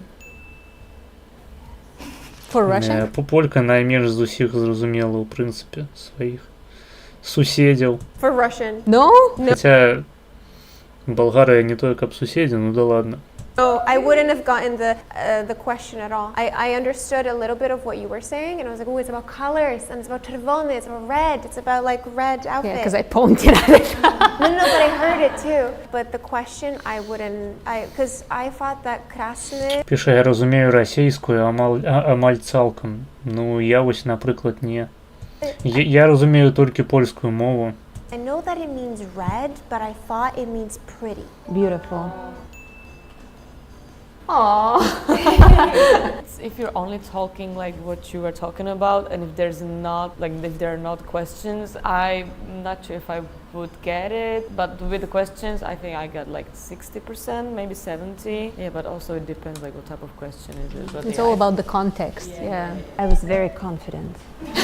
Было б цікава паглядзець відос, дзе чэх размаўляў бы са славакам. Таму што ў мяне ёсць падазрэнне, што чэшская і славацкая мовы, яны працуюць, у іх карацей камунікацыя зладжана прыкладна так жа сама, як паміж беларускай і украінскай мовамі. And then I stopped being confident. Somewhere in the middle, after your blows, something Польскую і малапольскую. Не, насамрэч гэта ўсё дыялекты польскай мовы. happened, then it developed. Ну, калі ў нас падляскі дыялект можа лічыцца дыялектам польскай мовы, то все астатнія таксама. And then there was a climax, and then yeah, again we are in red colors. So yeah. Did you guys get that I said I have many favorite colors, but I prefer red, which is why I'm wearing maybe it if today. you would like say it again, like and like not slowly but like more loudly, because I couldn't really hear it. I was like, Oh, sorry. Имам много любими цветове. Okay, I would understand. Yeah, because it's similar like to Russian. Oh, okay. For me, since I learned Bulgarian at the school, I get it a bit. Oh, really? How come? Like I had 2 schools before, so How come? Почекайте, зараз я покажу, блять. Пробачте. the first school I went, they had a classes of Bulgarian language, and we also had like a dance crew, and they had like a Bulgarian dances. Кашубская, слов'янська. Неважно. Галоўнае, што яна дыялект польскай мовы. Kind of. Like folk music. Yeah, and I also took a part of that. Wow. Yeah, and people always spoke on Bulgarian there, so that's why I was like, I can understand. I understood most of the first part. I didn't understand that you were talking about blue and comparing the colors. I did hear mnogo again, so I was like, okay, a lot of, like, what do you have a lot of? The most easiest language for me was Belarus language. Yeah. Second, I can say Czech. I don't know why, maybe because like this particular. Then I would say Bulgarian and Ukraine, the same, and I'm sorry. Блять, мені страшно на ту українку дивитись. В мене ефект зловіщої долини. Вона виглядає як лялька. Yeah, Polish for... Ну, прабач, але українські жанчыны, яны выглядаюць так. Ну, што з гэтым зробіш? Ну, блять, ну вось так. Што зрабіць? Вялікая дамешка усялякіх там арабаў, рамалаў і іншых карычневых людзей. Ну, у выніку атрымліваецца такое. Me, it's like the hardest. We need to have Polish. То бок, ну, відос хутчэй за ўсё здымаўся у замежжы, а ў замежжы, калі людзі бягуць, напрыклад, ад вайны ва ўкраіне, то яны бягуць у першую чаргу з усялякіх паўднёвых тэрыторыяў. І таму у тых жа самых палякаў складваецца ўражанне пра ўкраінцаў, што гэта нейкія чурбаны, блядь, абасраныя з размазаным гаўном па твары. І потым, як бы, ну, па такім фенатыпе судзіцца увесь украінскі народ. Special. Yeah, it's like very unique. Today we compare 6 Slavic languages to see if we can understand each other. If you like this video, please like, subscribe and comment down below. We'll see you next time. Bye! Ось полька выглядае проста ахуенна. Гэта ідэальная жанчына. Ну, чыста па знешнасці. Ну і па камунікацыі. Такой невербальнай, скажем.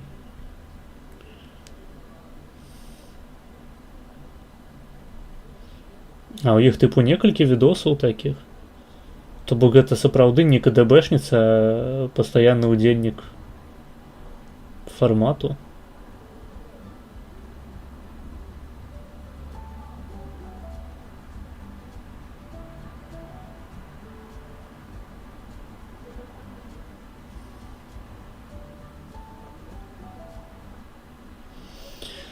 Паглядзелі відэа. Так. Русыньска дыялект украінскай? Не, польскай. Але украінская таксама дыялект польскай. Там я б не задаваўся на вашым месцы, не ганарыўся, што нарадзіўся на Палесе. Так. А я вам хочу давесці, што мы пераходзім у першую чаргу. Тут нас чакае інтэрв'ю з Міколай Дзядком.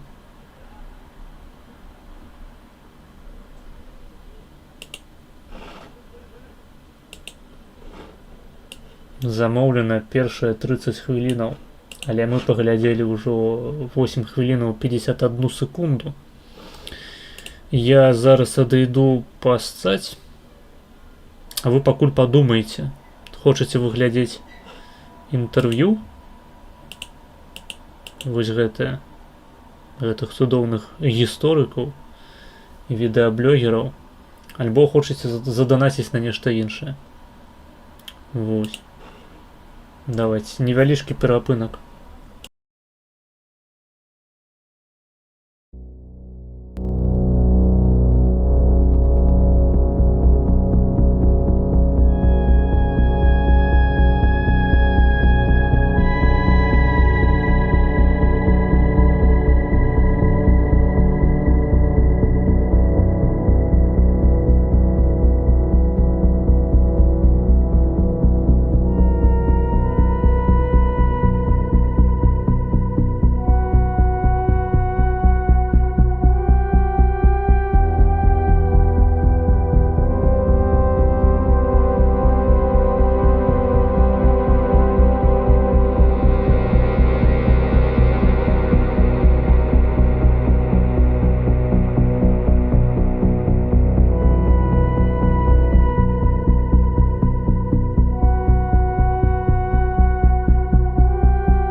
Ну что ж.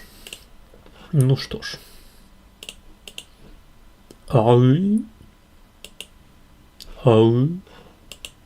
Глядзім відэа з каналу «Жыццё Маліна», дзядок, білі 6 гадзін, 10 год у турме, 5 месяцаў у падполлі, учынак Статкевіча і чаму ўсё будзе ок. Так, секундочку, я праверу, ці не было донатаў. Донатаў, здаецца,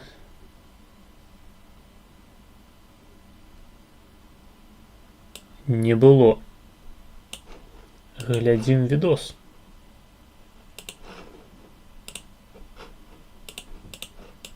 Разумееш сілавую сістэму Беларусі, як ты мяркуеш, што Яка в пизду полісся, ми хочемо шабу. Донатьте на шабу.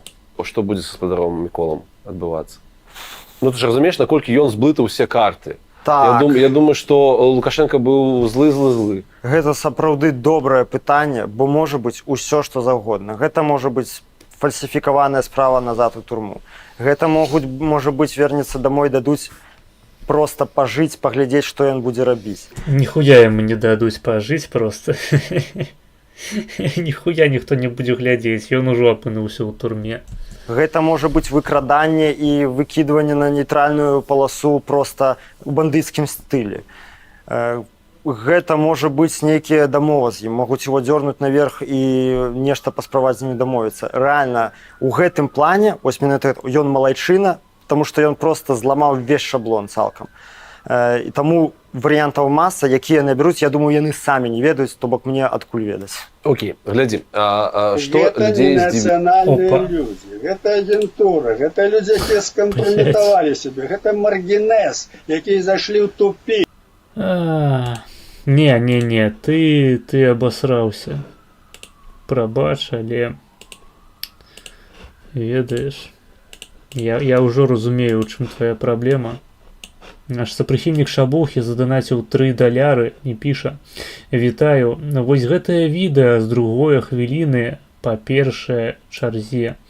Але ў нас актуальная чарга акурат першая, таму ты будзеш чакаць. Ты будзеш чакаць і плакаць. Так, з другой хвіліны. Колькі ты там заданаціў? 3. Наш сам. Да, 32.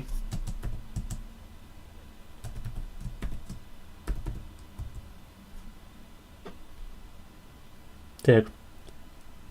От ти кажеш, що всі українці це тюрко-чурки. Я так не сказав. Але насправді в мене своя ідентичність, яка сильно відрізняється від іншої України. Я знаю, що так в багатьох інших Україна, на відміну від Білорусі, не монол. Мне похуй, яка у тебе там ідентичність. Я не казав, што украінцы гэта тюрка-чуркі, я сказаў, што яны ствараюць такое ўражанне за мяжой, таму што ў асноўным людзі ад вайны бягуць менавіта што з паўднёвых тэрыторыяў, дзе жывуць людзі з такім фенатыпам. Вось усё. Вядома, што большасць украінцаў, яны тыпова белыя. Просто яны жывуць в Украіне, за мяжу выязджаюць дзяўчыны падобныя на тую, што мы бачылі на відэа, але насамрэч у большыні выпадкаў гэта выглядае нашмат цямней. Секундачку. Мне трэба тэлефон падключыць да павербанку.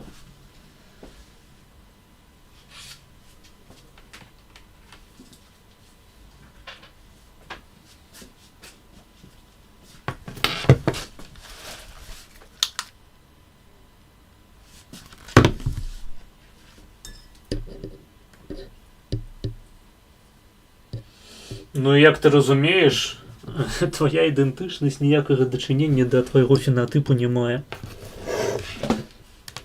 Ось. Так.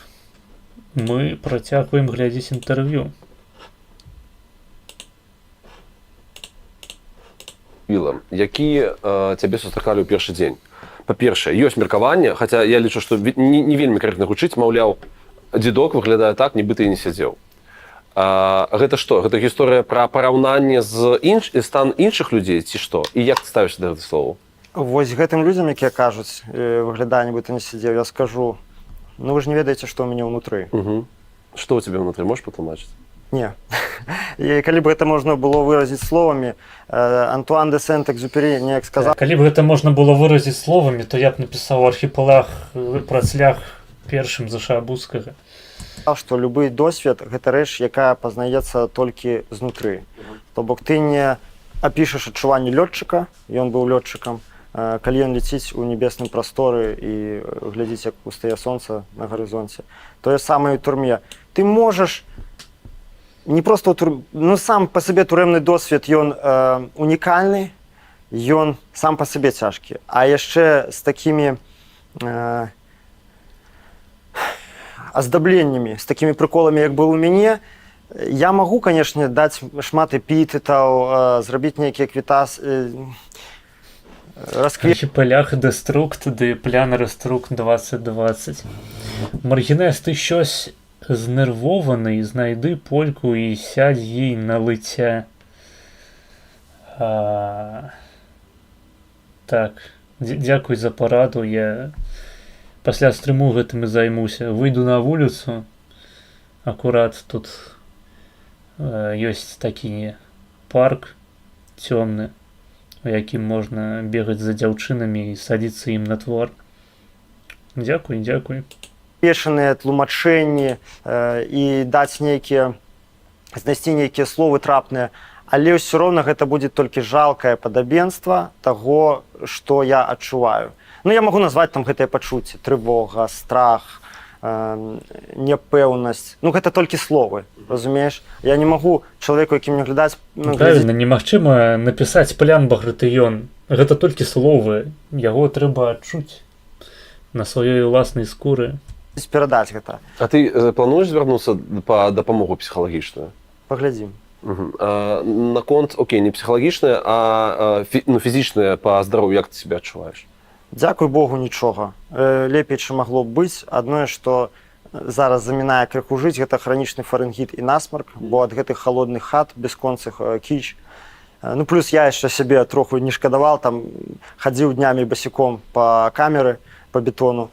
Это какие-то практики у тебя были? Ну, калі дазваляла, скажем так, надвор'е, ну не зімой, зразумела.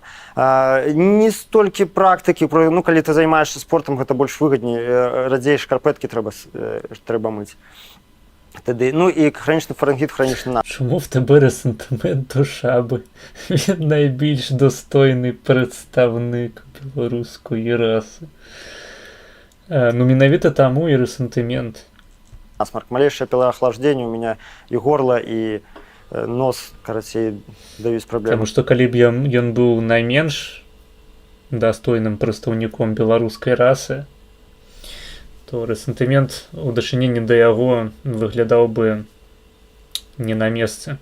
Гэта, канешне, дробязь у параўнанні з тым, як у іншых палітвязняў. Хутчэй, ну, рэальна... Дарэчы, стаўце падабайкі на трансляцыю. Гэта будзе дапамагаць у яе прасоўванні. Падпісвайцеся, хто яшчэ не падпісаны, каму гэта бяспечна. Хуё-маё, карацей, спасылкі на донаты ў апісанні, можаце замовіць свае відэа, альбо проста закінуць мне парашку шэкеляў. Больш ударыла значна па псіхіцы, чым па фізічным здароўю. Яшчэ, што перадавалі яны былі вельмі здзіўлены тваёй інфармаванасці. Ты нават ведаеш, што павук працуе кіроўцам тралейбуса. Адкуль? Я чытаў газету «Савецкая Беларусі». Гэта гучыць як жарт. Чытаў рэгулярна. Я глядзеў крыху, калі была магчымасць, тэлевізар. 2 месяцы я паглядзеў яго на глядзішах, потым у нас аператыўнік адабраў антэну. За што? А яму не падабалася. Мы сядзелі вдвоем з дзедам, такім бескрыўднага такога пасажыра да мяне закінулі. Яму, аператыўніку, не спадабалася, што мы недастаткова сінхронна на праверцы з ім павіталіся. Сказалі: «Здрасце, гражданин начальник». Ён пачаў казаць: скоро у вас телевизор может сломаться, если вы так плохо будете здороваться. Я кажу, ну я нам не треба, забирайте. Ну, такий гонор у мене взіграв трохи. Мусить мені ще спекулювати. Стратегічна помилка, так? Да ні, я прожив нормально. Окей. Вот. Маргинез, протягни родок, полезкая зелень, блакитная, красная плесень. Певно, архіпелаг Трудлаг – це секретний грааль білоруської літератури. А тож. Ось, глядів телевізор криху, плюс малейшая магчымасць з кімсьці пастасавацца, паразмаўляць, я ўсё распытваў. Былі і супрацоўнікі адміністрацыі падчас усяго тэрміну нармальныя, якія мне распавядалі навіны. Ну і яшчэ некалькі крыніц, пра якія я не хачу казаць, каб не ускладняць жыццё тым, хто яшчэ сядзіць. Слухай, а як ты, вот гэты інтэлектуальны голад, як ты з ім змагаўся? Ну, то бок, я так разумею, што там сакамеркі в асноўным спецыфічныя даволі. Еў гаўно. Крымінальнікі, інтэлектуальны ўзровень не самы высокі. Што рабіў? Я размаўляў... У нас, дарэчы, тут высокі інтэлектуальны ўзровень. Сваімі сябрамі, са сваімі выкладчыкамі у сябе ў галаве, так. Ага. Я іх пасяліў там. Обалдеть. І што ты чытаў? Што табе спадабалася з таго больш за ўсё, што ты прачытаў за 5 гадоў? Я шмат чаго прачытаў. Справа ў тым, што, дарэчы, з кнігамі вельмі моцна пачалі закручваць гайкі на ўсіх зонах. Я са здзіўленнем даведаўся, што на Шклове у калоніі ўвогуле забаранілі будь-якія кнігі экстрэмістам чытаць у прынцыпу. Ось. Я баюся, ну, не хачу надта паглыбляцца ў гэтую тэму, каб не нашкодзіць. Надта паглыбляцца гэта я таксама супраць. Людзям, якія яшчэ сядзяць. Ну, скажу толькі, што я чытаў так многа, як толькі была магчымасць. Што спадабалася? Што ўразіла больш за ўсё з таго, што ты прачытаў? Я адкрыў для сябе пісьменнікаў. Сомерсет Моэм, Теодор Драйзер. Гэта зараз проста мой топ. Было нешта такое, як ты апісваў пра сваю першую адсідку, што калі яны папрасілі здаць вас рэчы і забралі ў цябе кнігі, у тым ліку вельмі рэдкае выданне. Бажаю тобі колись спробувати себе в ролі сажотруса. Незабутній досвід. А що такое сажотрус? Это той, хто трассе сажей? Гэта был Оруэлл з подпісам у цябе кнігі. У тым ліку вельмі рэдка, калі яны папрасілі здаць вас рэчы і забралі ў цябе кнігі. У тым ліку вельмі рэдкае выданне, гэта был Оруэлл з подпісам брытанскага амбасадара. І пасля яго там не вернулі. У гэты раз нейкія да кнігаў рэпрэсіі прымяняліся ці не? У гэты раз, калі нас вызвалялі, нас шманалі ў нашу адсутнасць. Я не магу, мяне каробіць, што Дарашенка стрым выдаліў. Ну, бачыш. Усё трэба рабіць у адпаведны момант. Вось не замовіў відэа, а потым шкадуеш. Вы на смяротным адре будете сядзець і думаць, блядь, я мог замовіць Маргінезу прагляд стрыму Дарашэнкі і праёб гэтую магчымасць. Ведаеце, у жыцці ўсё, як пазняк казаў, што ў палітыцы момант мае велізарнейшае значэнне. Адзін дзень, 1 гадзіна, 1 хвіліна галасавання, пара словаў можа вырашыць лёс усёй краіны. Тое ж самае з замовай відэа. Вы пашкадавалі грошай, вы вырашылі, што лепей у гэты раз я замоўлю відос з Шабуцкім замест Дарашэнкі. І вось ужо вашыя відэа выдаленыя. Вы хацелі замовіць відос з раскладам Таро на Бабарыку, а яго ўжо няма. Відосы знікаюць так же сама часта, як і людзі. Так же часта. Гэтага трэба быць свядомым. Маргінез, клыкны Янкі нас. Ідзі нахуй, блядь.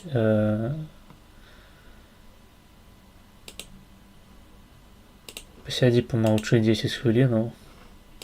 Конечно, з'яўляецца ха-ха парушэннем закону. І заставілі нам, ну, просто нейкую непатрэбную фігню. Мне рэчаў было рэальна шмат. Рэальна шмат. Пры гэтым я шкадаваў, я, блядь, хацеў акурат у той дзень, калі ён выдаліў гэта. Не. Ну, мабыць, ты хацеў у той дзень, калі ён гэта выдаліў, але стрым гэты я знайшоў даўненька, скажем так. І ты мог яго замовіць. Але ты гэтага не зрабіў. Вось і ўсё. З іх, кілаграмаў 20 складалі кнігі і сшыткі. Увесь час той, што я сидзеў, я пісаў. Не трэба мне казаць, каго мне запрашаць на стрым, асабліва па некалькі разоў адну і тую ж хуйню. Я ведаю, што стрым з Янкі мог бы быць цікавым. Дзякуй, блядь. Я казаў неаднаразова, што ў нас будзе інтэрв'ю на месяц адно. Всё. Хопіць мне пісаць сваю хуйню, прапановы свае крынжовыя.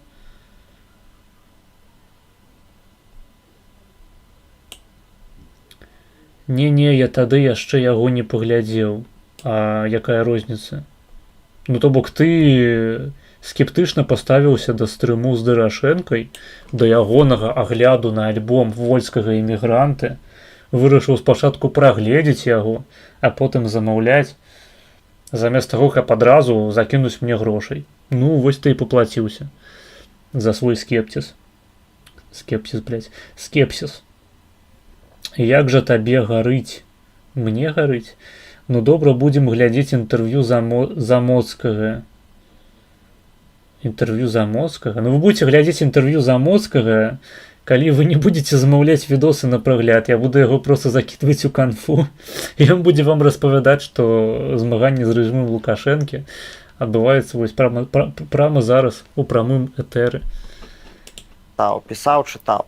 Все гэта дабрыще, і падручнікі, і ўсё астатняе складала агромную колькасць. І таксама там былі кнігі, якія мне перадавалі, калі гэта яшчэ было можна, зараз это все закруцілі. Все это ушло, нічога няма. Все пісьмовае, лісты, паштоўкі, фатаграфіі, нейкія там дробненькія рэчы, фламасцеры з алоўкамі, пустыя аркушы паперы, каперты, маркі, усё ушло, паштоўкі падпісаныя. У мяне было паштовак адних кілаграмаў 5, які я атрымаў за весь час. Ад сяброў, паплечнікаў, там, ад жонкі, ну яшчэ ў 20-м годзе, пакуль все яшчэ праходзіла больш-менш.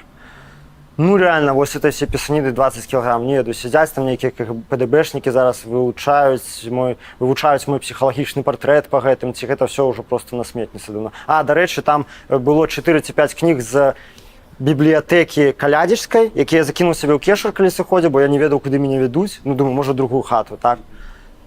І не ведаю, спадзяюся, гэтыя кнігі вярнуцца на калядзічы. КДБшнік знойдзецца нейкі сумленны, верне на калядзічах, то атрымоўваецца як бы стырыў кнігі, а там нармальныя кнігі, хай бы зэкі чыталі. Маглі яшчэ адзін артыкул табе, да, могуць? Ну, 205 яшчэ зробяць, так. То есть слова, калі ведаеш навошта, ведаеш за чым, перажыць можна ўсё. Простае пытанне, Мікола, навошта? Бо гэта правільна. І па-іншаму нельга. Ці ёсць у цябе пэўная крыўда на Беларусь? У 20-м годзе я максімальна выразна адрозніў Беларусь, маю любімую. Ад беларусаў, блядь, ёбаных мутантаў, карлікаў, сука, блядь. Ад дзяржаўнага апарата. Бля, ну ладно. Таму... Ну мы розныя высновы зрабілі з ім. Няма. Я ў 20-м годзе, як і ўсе астатнія, я рэальна паверыў беларусу, нягледзячы на тое, што беларусы зараз пусцілі галаву. Нічога страшнага. Мая вера ў іх захавалася. Прыйдзе час, яны яе падымуць. Якую ты бачыш для сябе матывацыю і сэнс змагацца вось за беларусаў з гэтымі апушчанымі галовамі? Людзям усё роўна трэба спажываць галовамі нейкую інфармацыю. Усё роўна трэба нешта ведаць. Нават калі гэта на сёння меншасць людзей, не апускайце галовы, якія хочуць штосьці чуць, хочуць штосьці дазнавацца, я буду працаваць для этой меншасці. Хай это 100 чалавек. Прыйдзе момант, іх стане болей. Тыя, хто спрабуе нас знішчыць, працуюць за костку, кінутую з барскага стала. У іх няма чыстых ідэй, сваіх думак, годнасці, гонару і пачуцця справядлівасці. Мы ж усё, што робім па поклічы сваёй душы. Але што гэта нам дае, Мікола? Маральная перамога, яе нельга памацаць. Што нам гэта дае? Это нам дае турэмныя тэрміны, катаванні, слёзы наших родных. Заахвочваць на свой бок вельмі цяжка становіцца, так, людзей? Так. Па-мому, наадварот, дохуя людзей, якіх менавіта гэтая эстэтыка і прываблівае ва ўсім гэтым варушняку апазіцыйным. І дае тое, што прыходзяць у грамадскі рух пераважна мазахісты. Але ў той жа час гэта дае нам, я не магу сказаць нам, я скажу за сябе, бо кожнага чалавека свая. Я магу сказаць нау. Што гэта дае мне? Разуменне таго, што маё жыццё поўнае сэнсу. Я, калі памру, я буду ведаць, што я зрабіў усё, што мог. І мне больше ўзнагароды не трэба. Вось гэтая маральная перавага. Гэта Я нармальны беларус, мне іншых ўзнагароды не трэба. Важна? Для кагось так. Для сябе? Так. Ты сябе лічыш мазахістам? Ну як сказаць? У пэўным сэнсе я стараўся ў сваіх пакутах знаходзіць сэнс, скажем так. Я стараўся казаць сабе, што гэта ўсё не дарма, і што я з іх атрымаю з маральных і фізічных пакут, я ўсё ж такі атрымаю болей. Гэта вельмі спецыфічна гучыць, але ты таксама цытаваў Аленевіча наконт таго, што жыццё ў турме таксама ёсць. Больш за тое, ты пасля, па-моему, першай адсідкі казаў, што ты турме ўдзячны. За што? Яна дапамагла мне вырасці духоўна і інтэлектуальна. Яна адкрыла перада мной тыя грані жыцця, якіх я раней не бачыў. Яна дазволіла мне спыніцца, паглыбіцца ў сябе і разглядзець сябе. Мікола, но зноў ж такі, давай вернемся да гэтага. 37 гадоў. Абсалютна малады чалавек. Дзякуй Богу, што мы проста бачылі ўжо такія, калі людзі выходзілі, як рэшткі людзей, на жаль. Дзякуй Богу, ты знешне, прынамсі, больш-менш з павагай да тваіх псіхатраўмаў. З іх 10 гэта турма. І ты ні пра што не шкадуеш? Абсалютна. Чаму? Таму што маё жыццё хоць... Таму што я беларус, мне палітыкі не трэба. Галоўнае ў турме сядзець. Усё астатняе похуй. Не заўжды было камфортным, але яно заўжды было асэнсаваным. Я заўсёды ведаў, за што і чаму я сижу, і я ведаў, што з гэтага будзе вынік. Проста што... Адно пытанне. Які вынік? Ну вось хтосьці там на завод ходзіць, хтосьці бізнес робіць, а я са сваім пакліканнем мушу сидзець. А я сяджу ў турме, заебись. Просто, блядь, аднаго шэрагу такія заняткі, хтосьці на працу ходзіць, хтосьці бізнес стварае, хтосьці атрымоўвае адукацыю. А я, блядь, сяджу ў турме. Гэта проста частка майго жыцця. Я ад пачатку настроіў сябе так, каб не разглядаць, што мяне пасадзілі, трындзец, зараз вырвану жыцця. З тым шляхам, які я сябе выбраў, гэта заканамерны быў кавалачак майго жыцця, і ўсё, я яго проста пражыў і зараз іду далей. Хочацца несці дабро, праўду, справядлівасць у гэты свет, бо я бачу ў гэтым сэнс свайго жыцця. Мікола, скажы мне, калі ласка, а дзе вось гэты сэнс? Я хачу несці злобу, хлусню, нянавісць у гэты свет, таму што іншага ён не заслугоўвае. Праўда і справядлівасць у гэтым свеце. І несправядлівасць таксама несці. Ой, слухай, гэта цяжка адказаць не банальнасцю. Можна было сказаць, яно ў душы кожнага чалавека, яно ў боку. Ён нават не разумее, як хуёва гэта гучыць збоку. Ніхто з іх не разумее. Што дзіўна. Альбо мы проста чуем самых публічных людзей, якім заўсёды было ў кайф пасядзець у турме. То бок я не ведаю, якім трэба быць уебанам апошнім, каб турма аказала на цябе такі моцны духоўны ўплыў, каб ты пераасэнсаваў сваё існаванне, зразумеў сябе. Наколькі трэба не разумець сябе, каб турма дазволіла табе гэта зрабіць, урэшце рэшт. Наколькі трэба быць, я не ведаю, ігнарамусам, неадукаваным чалавекам, чалавекам з абмежаванымі магчымасцямі і знаёмствамі, каб рэальна разглядаць турму у якасці такой, не ведаю, споведзі у храме.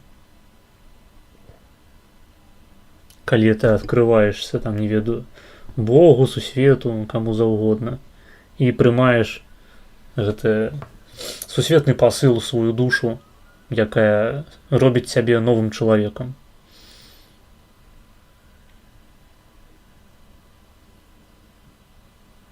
лепей ужо анусам на слоікі садзіцца. Ну менавіта што? То бок, калі вы чуеце ад чалавека, напрыклад, што яго абавязковая тэрміновая армія зрабіла новым чалавекам, альбо што яго турма зрабіла чалавекам, альбо што яго зрабіла новым чалавекам, не ведаю,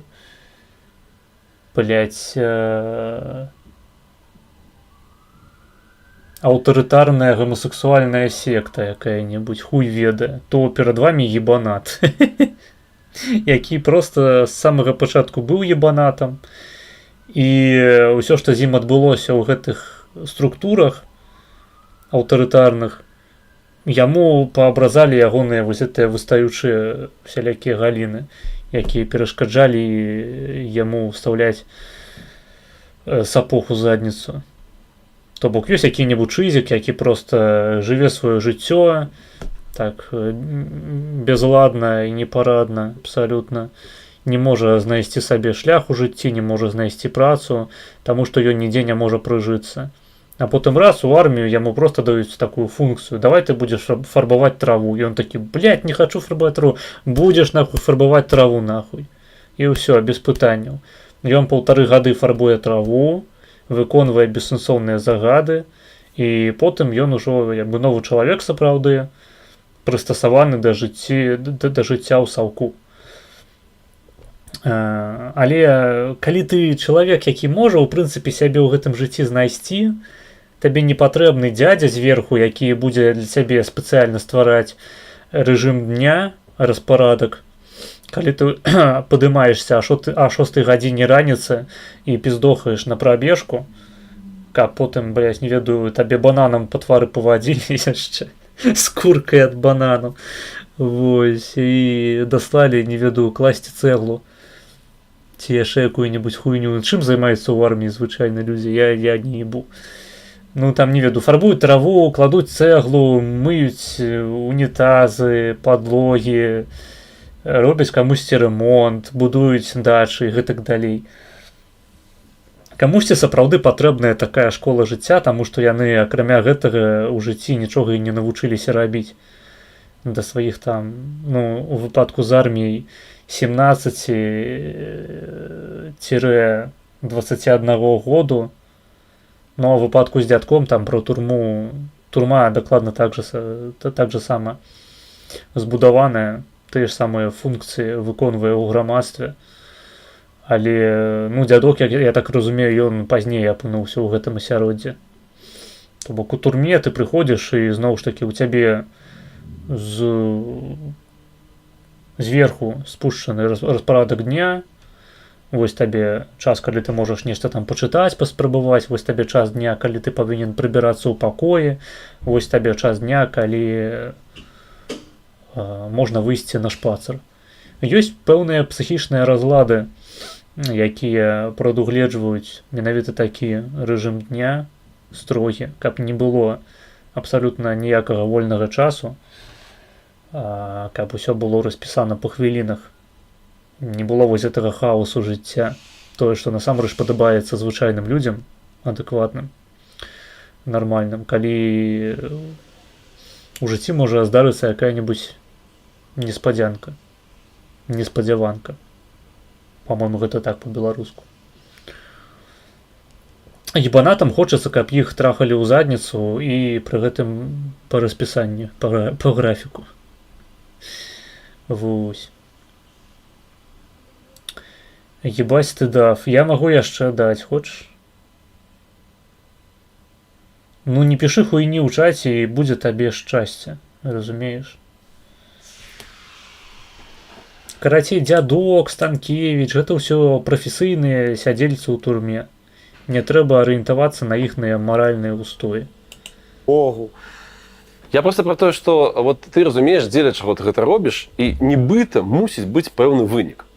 Але калі вось я разумею, што я не спецыяліст, не вучыўся на палітычнай навукі, потому што адбываецца вось тут і цяпер, как бы выніка можа не быць. Глядзі, што мне спрашчае мой аптымізм. Я гляджу у гістарычным маштабе. Многія людзі пасля 20-го расчараваліся. Ой, мы выйшлі, нас пабілі, нас разагналі, нас пасадзілі, все так кепска. Ребята, пробачьте, а что вы хотели? Вы по великим рахунку перший раз у своем житті заклопотилися політикою, піднялись і нечто зробили. І ви хочете, щоб вам тут одразу на сподачці все принесли? Такого не бывает. Давайте поглядим историчные приклады. Польша. У 1795... Блядь, чал не унимается у чате. Давай я тебе яшчэ забаню. Давай теперь на 30 хвилинов. Просто охуеть. Там ее годе разорвали. И только у 90... Тыя беларусы, якія трапілі ў расійскі палон на вайне, таксама не арыентыр, а прахвысыйныя сідзельцы, не дык яны ваяры. То бок у іх учынкаў быў велізарны сэнс. Яны са зброяй у руках змагаліся супраць русні.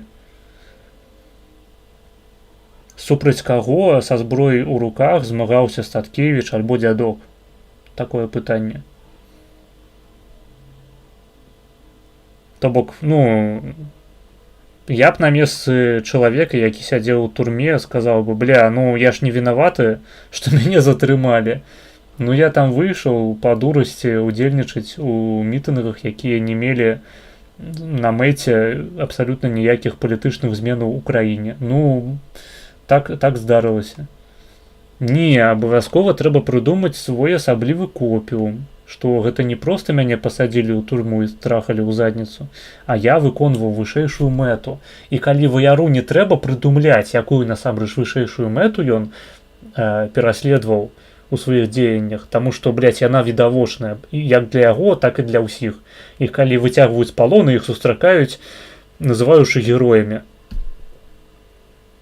Які сэнс у тым, што дзядок выйшаў на мітынг? Ну, это просто нават параўноўваць смешна.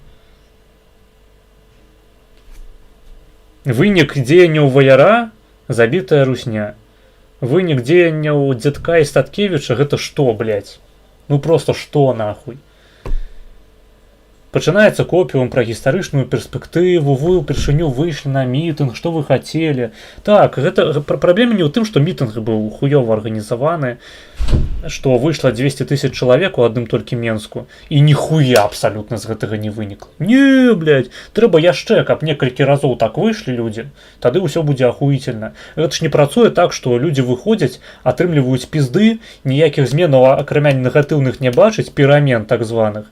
Перамены наступілі, блядь, яны, блядь, хуёвыя. У людзей асацыяцыя досыць чоткая выбудоўваецца, што калі ты выходзіш выказваць сваё меркаванне на вуліцу, на мітынг, у такой краіне, як Беларусь, ты атрымліваеш пізды і дадатковыя санкцыі зверху. Прычым як ад сваёй дзяржавы, так і ад дзяржаваў суседніх альбо іншых там не суседніх, карацей, дзяржаваў умоўнага развязу, Амерыкі і гэтак далей. Ты, простымі словамі кажучы, атрымліваеш пізды ад усіх. Вось вынік адзіны такога працэсу. Колькі разоў яго не паўтарай, ты будзеш атрымліваць піздзюлёў. Вось і ўсё.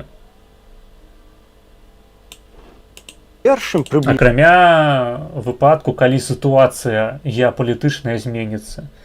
Не ведаю, там слабая Расія, перамога Украіны, нейкі ўплыў з боку Амерыкі і гэтак далей, гэтак далей, гэтак далей. Але нават у гэтым выпадку проста звычайны выхад на мітынг ён амаль ніхуя не дае. Ну проста трэба змірыцца з тым, што мітынгі, масавыя дэманстрацыі – гэта прывілей свабоднага чалавека. Калі ты жывеш у Польшчы, ты можаш выйсці на марш нацыяналістаў 11 лістапада ў Варшаве і там мітынгаваць. Калі цябе не задавальняе нейкае рашэнне ўраду, ты можаш выйсці супраць яго пратэставаць. Таму што ў польскім кантэксце выхад людзей на вуліцу сапраўды нешта значыць. Не толькі, ну я проста жыву ў Польшчы, Амерыка там, некаторыя краіны заходняй Еўропы, скажам, ну, не ведаю, ну, вядома, зараз ужо не прывядзеш у прыклад Великабрытанію, Нямецчыну, Францыю, але, ну, скажам, Італія, магчыма. Хаця я, зноў ж такі, не той, каб спецыяліст па Італіі. Амерыка.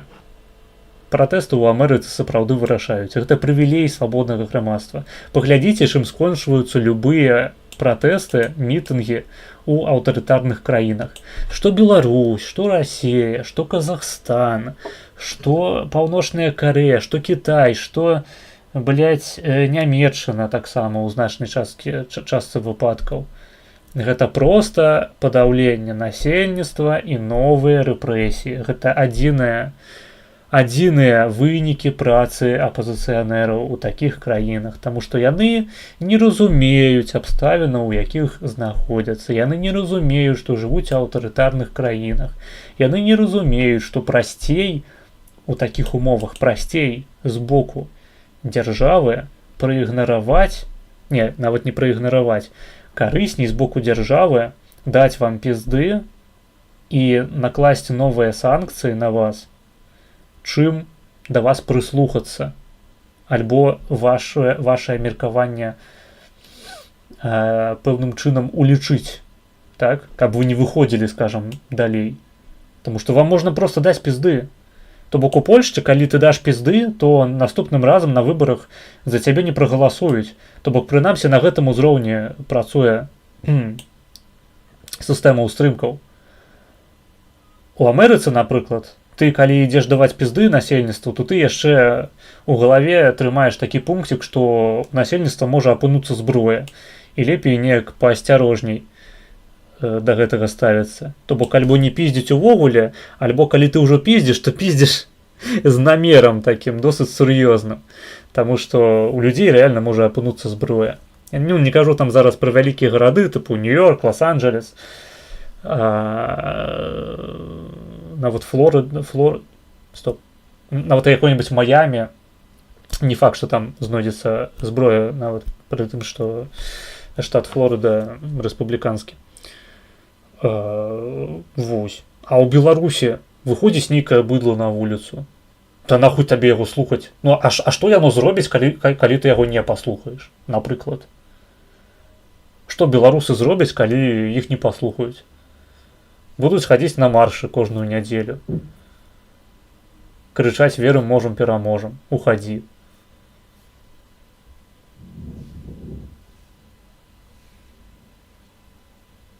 Сур'ёзна? Ну, па-мойму, я гіга банальныя рэчы тлумачу зараз. Станкевіч і дзядок не прыхільнікі мірнага пратэсту. Ахуенна, так. Ахуенна. Таму, менавіта таму яны ўдзельнічалі ў мірным пратэсце. Так, гэта так працуе. Ну, в 90-х, в конце 80-х, так. Яны атрымалі сапраўдную незалежнасць. Амаль 300 год яны, не, амаль 200 год яны змагаліся за сваю волю. Паўстанне Касцюшкі, амаль незалежнасць. Амаль 391 прыблізна, ну, в 90-м, там, в конце 80-х, так. Яны атрымалі сапраўдную незалежнасць. Амаль 300 год яны, не, амаль 200 год яны змагаліся за сваю волю. Паўстанне Касцюшкі раз, паўстанне 30-31 гадоў, ну, гэта ўжо і нашае таксама, 2, 63 года 3, і кожнае топяць у крыві, і ўсё роўна падымаецца і падымаецца. А уявіце, што калі пасля первого паўстання, у нас уже нічога не атрымаецца. А мабыць, паміж вось гэтымі паўстаннямі, якія топяць у крыві, трэба было падумаць і паднакапіць сілы, у тым ліку эканамічныя, там, заручыцца падтрымкай вядомых людзей з шырокімі гаманцамі. То бок, мабыць, нам не трэба ўсё ж такі арыентавацца на тыя паўстанні, на тыя войны за незалежнасць, якія не атрымаліся. Мабыць, тут штосьці не грае, тут не так, як бы, ну, то бок, звычайна любяць прыводзіць у прыклад Польшчу з ейнай салідарнасцю, што на працягу 10 год, нават больш, людзі змагаліся з савецкім гэтым рэжымам, завезеным у Польшчу пасля Другой сусветнай вайны. І трэба як бы на беларускае змаганне глядзець такім жа самым чынам, што ось змаганне, скажем, пачалося ва ўмоўным 20-м годзе, хаця гэта не так. І вось цягнулася, павінна цягнуцца яшчэ 10 год, каб мы перамаглі, альбо, ну, скажем, 15-20. Але давайте узгадаем, што ўсё ж такі ў 20 стагоддзі у палякаў прынамсі адзін раз рэальна атрымалася. Ну, на пачатку 20-х, калі яны збудавалі сваю ўласную дзяржаву. У іх быў гэты час, калі яны маглі фармаваць велізарную колькасць структураў нізавога ўзроўню. Менавіта гэта пазней дапамагло, напрыклад, палякам адносна самастойна існаваць нават падчас Другой сусветнай вайны і не ісці на калабарацыю з немцамі, на якую прыйшлося пайсці беларусам, украінцам, літувісам, частцы расейцаў, таму што ў іх не было сваёй уласнай дзяржавы. У іх была савецкая акупацыя. У іх не было той альтэрнатывы нізавой, той арганізацыі людзей, якія прывыклі думаць, што мы беларусы, мы украінцы, мы літувісы. У палякаў ужо быў вялікі фундамент. Я ўжо не кажу пра рэлігійную супольнасць, пра касцёл. Гэта-то, блядь, ну проста велізарнейшае адрозненне. Я ўжо праганяў гэтую тэму на стрыме. Велізарнейшая трагедыя Беларусі заключаецца не ў тым, што нас душаць, што нас падаўляюць вялікай колькасцю рэпрэсіяў, што нам не дазваляюць выходзіць на пратэсты, нам не дазваляюць размаўляць па-беларуску, нам абмяжоўваюць усе нашы магчымыя свабоды. Не, праблема ў тым, што людзям норм. Праблема ў тым, што дзяржава не баіцца гэта рабіць. Таму што нават у Польскай Народнай Рэспубліцы, у камуністычнай, дзяржава баялася хуярыць касцёл. Былі рэпрэсіі сярод святароў, але агулам дзяржава ніколі не магла пасягнуць на тое, каб забараніць, скажем, людзям хадзіць у касцёл. Рэальна жорсткі рэжым у Польшчы з'явіўся толькі тады, калі ўлада спужалася. Калі ўлада спужалася, гэта канец 80-х гадоў, калі ўвялі вайсковы стан у Польшчы, таму што была патрэба ўводзіць гэты вайсковы стан у Польшчы. Іначай, ну, пиздец, як бы людзі ўжо гатовыя проста прыйсці і цябе зрынуць і паставіць сваю ўласную уладу, якая складалася проста з былой эліты, там, скажем, арміі краёвай, Польшчы ў выгнанні вось гэтага кіраўніцтва ўраду. Карацей, людзей, якія набралі моцы, набралі досведу яшчэ падчас міжваеннай Польшчы. А ў Беларусі што? У Беларусі нават не трэба ўводзіць ніякага вайсковага стану. Нахуя Беларусі вайсковы стан? Лукашенко вось, напрыклад. Гэта толькі эканамічныя паказчыкі знізіць. У ягоны кашалёк будзе паступаць менш грошай. Людзей хуярыць проста паціху. Вось, у розных месцах там затрымліваюць хуяры, забіваюць у турмах. Вось. Ведаючы, што ніхто нічога не зробіць. І так. Не патрэбна ніякіх звыш мераў, каб спыніць пратэст, скажем, беларускага народу, таму што ён проста не настолькі моцны. У яго няма фундаменту. А як можна стварыць фундамент? Давайте падумаем.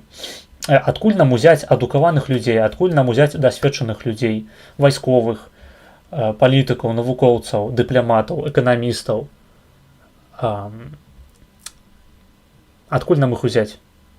Калі ў нас Беларусь гэта акупаваная Расіяй дзяржава, у якой немагчыма існаваць рэальна беларускаму чалавеку з беларускай арыентацыяй, які, напрыклад, хоча быць беларусам, па-беларуску выхоўваць сваіх дзяцей і працаваць для сваёй уласнай краіны, для свайго народу, для сваёй сям'і, ну і гэтак далей. Што б мы маглі зрабіць у гэтай сітуацыі?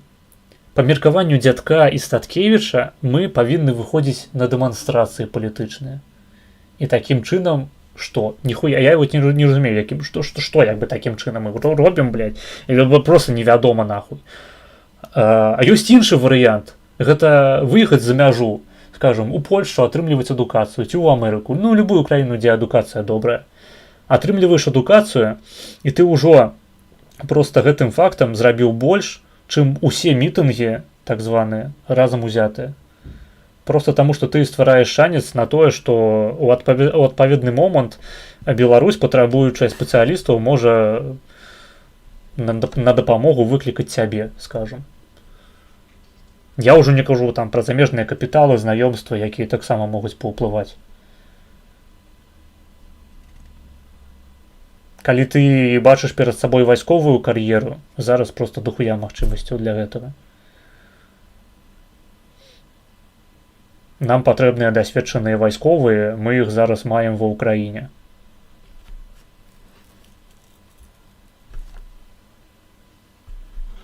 Не, давайте выходзіць на мітынгі. Гэта дакладна дапаможа нам перамагчы лукашызм. Так.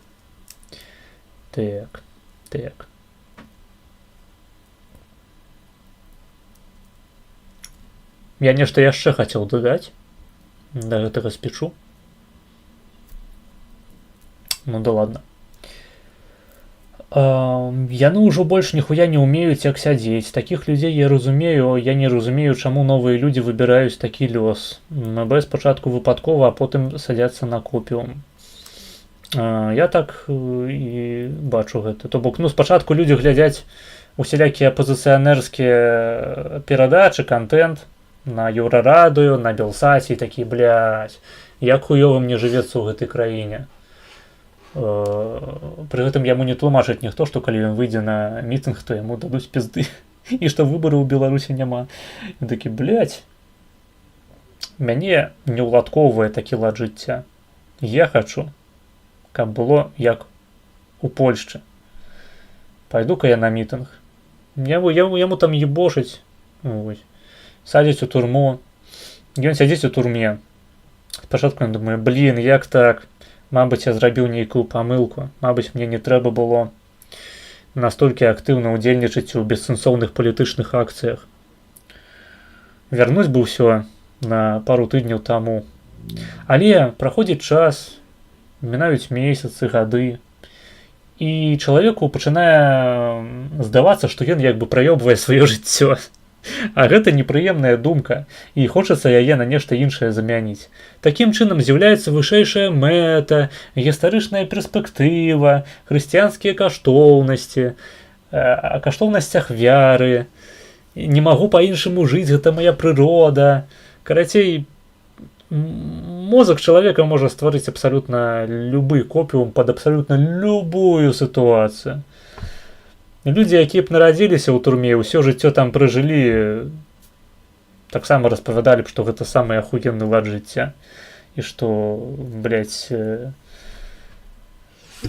піндосы не разумеюць, як трэба ўладкоўваць сваё існаванне.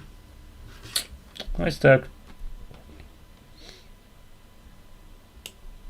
Па такім жа прынцыпе расейцы ацэньваюць любое заходняе цывілізаванае грамадства.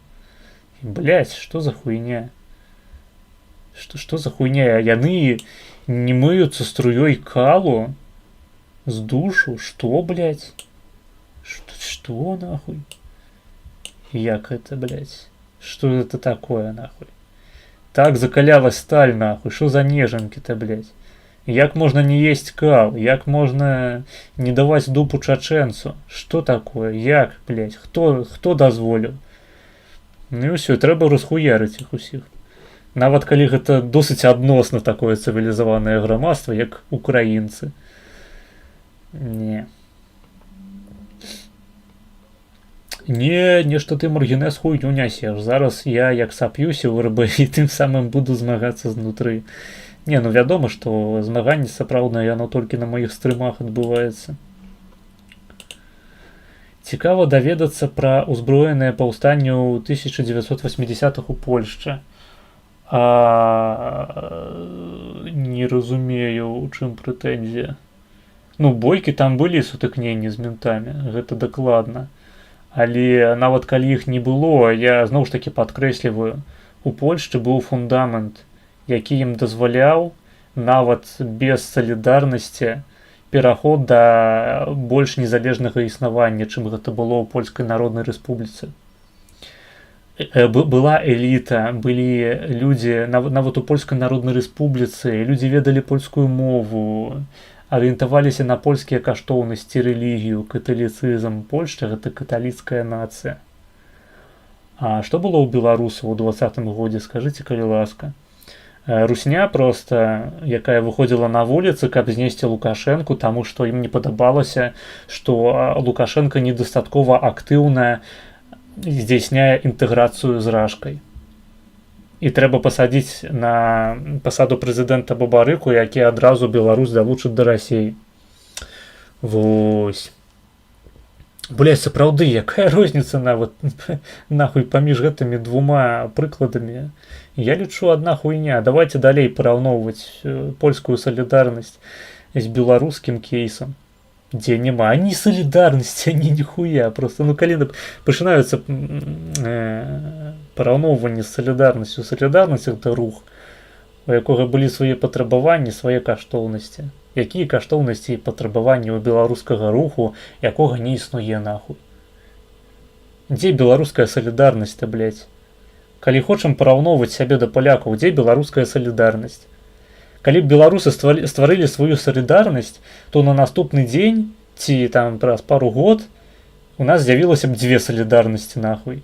Таму што яны пасраліся за грошы. Дарэчы, пэўным такім аналегам беларускай салідарнасці быў БНФ у свае часы, Беларускі народны фронт. І гэта была сіла, толькі зноў ж такі нават БНФ гэта не салідарнасць. Там занадта менш было людзей, якія ведалі, што трэба рабіць у той ці іншай сітуацыі. У беларусаў не было перыяду незалежнага існавання. БНР, на жаль, не адбыўся. І ўся эліта была расстраляная. А потым яшчэ па Беларусі праехалася другая сусветная вайна. То бок БНФ у такой сітуацыі гэта проста цуд. Гэта цуд. Гэта трэба сказаць вялікі дзякуй Пазняку, Навумчыку і іншым дзеячам БНФ, якія стварылі гэту арганізацыю, якія паднялі тэму з Чарнобылем, з курапатамі, і ў значнай ступені прывялі ў выніку да незалежнасці Беларусі ў 91 годзе. Але па словах таго ж Пазняка гэта максімум, што можна было зрабіць у той сітуацыі. То бок у апазіцыі БНФ не было ані сродкаў дзяржаўных СМІ, ані сваіх выдавецтваў. У іх была меншасць у парламенце. У іх было не тое, каб шмат людзей на пасадах дзяржаўных. То бок краінай, калі што, з 91 па 94 год кіраваў не Зянон Пазняк, не Станіслаў Шушкевіч. Краінай кіраваў Кебіч. Кебіч быў прэм'ерам. Калі звычайна кажуць, што Шушкевіч быў кіраўніком незалежнай Беларусі, гэта проста пиздёж. Шушкевіч быў кіраўніком Верховнага Савету, то бок парламенту. Гэта тое самае, як які-небудзь Шымон Галоўня у сучаснай Польшчы, той самы маршалак Сейму, які проста вядзе паседжанне і выконвае досыць сімвалічную функцыю. Гэтым быў Станіслаў Шушкевіч у 90-е гады. А краінай фактычна кіраваў Кебіч, кіраваў Савок. Ну, Кебіч і падсмокты ў Верховным Савеце Саўкі.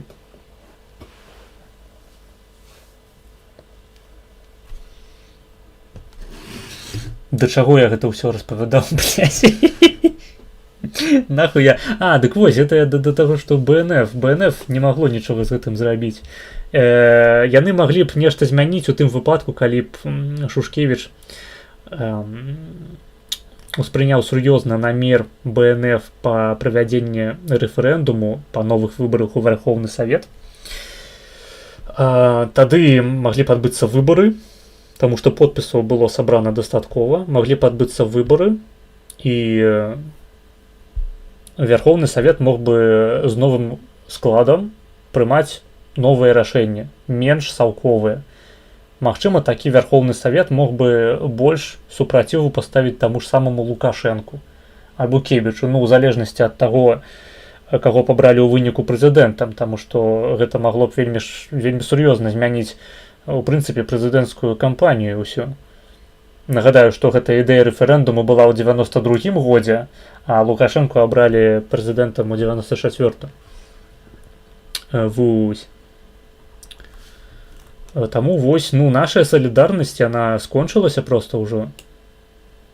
Гэта не тое, што зараз яна пачынаецца, і нам трэба 10 год чакаць вынікаў 20-го году. Не, нашая салідарнасць, яна ўжо была, яна скончылася, і яна таксама раскалолася на две часткі. На КХП БНФ пазнякоўскую і БНФ проста вячоркаўскую. Пасраліся праз грошы, таму што Вячорка старэйшы хацеў сядзець на еўрапейскіх грантах, а Пазняк не хацеў. Вось так.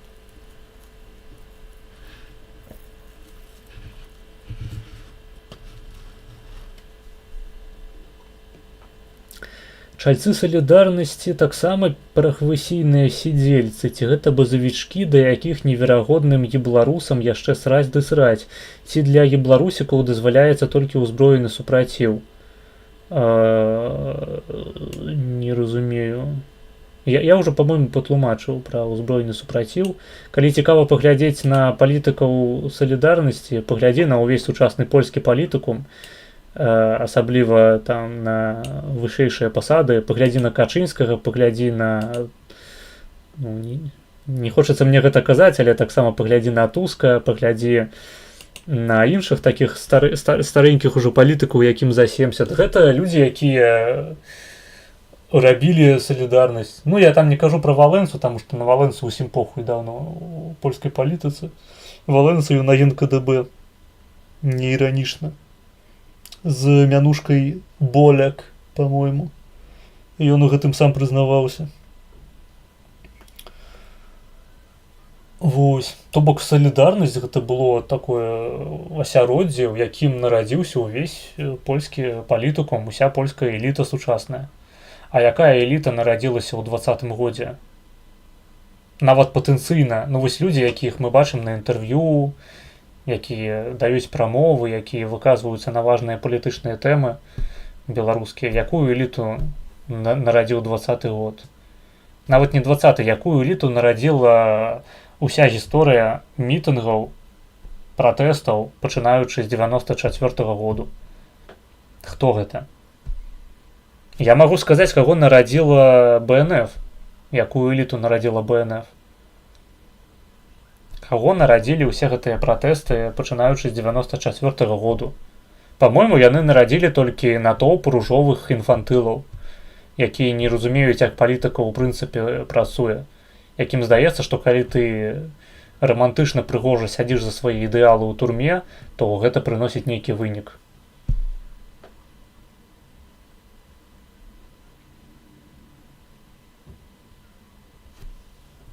Хуй ведае.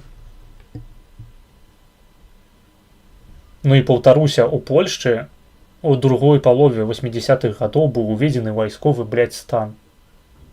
Гэта вось да слову пра мірны і нямірны супраціў. Супраціў быў настолькі ахуеўшы, што прыйшлося ўводзіць вайсковы стан нахуй у Польшчы. Дзе вайсковы стан у Беларусі? Прынамсі, зараз у нас ёсць прэцэдэнт крывой, касой, незалежнай дзяржавы і перамога 91-го, то бок мы зараз у пазіцыі міжваеннай Літвы. Яшчэ 100 гадоў кала, і мы дагонім жмудоў. Міжваеннай Літвы ты маеш на ўвазе той, якую Польшча захапіла? Не. Польская акупацыя, калі яе ў прынцыпе так называць, і сучасныя беларускія рэжымы гэта дзве вялікія розніцы. Я толькі далучылася, уступ агонь, які ўступ. У БНФ былі нейкія буйныя спонсары ці не? Ёсць падазрэнне, што не. То бок, мабыць, і былі буйныя спонсары, але іх не было занадта шмат.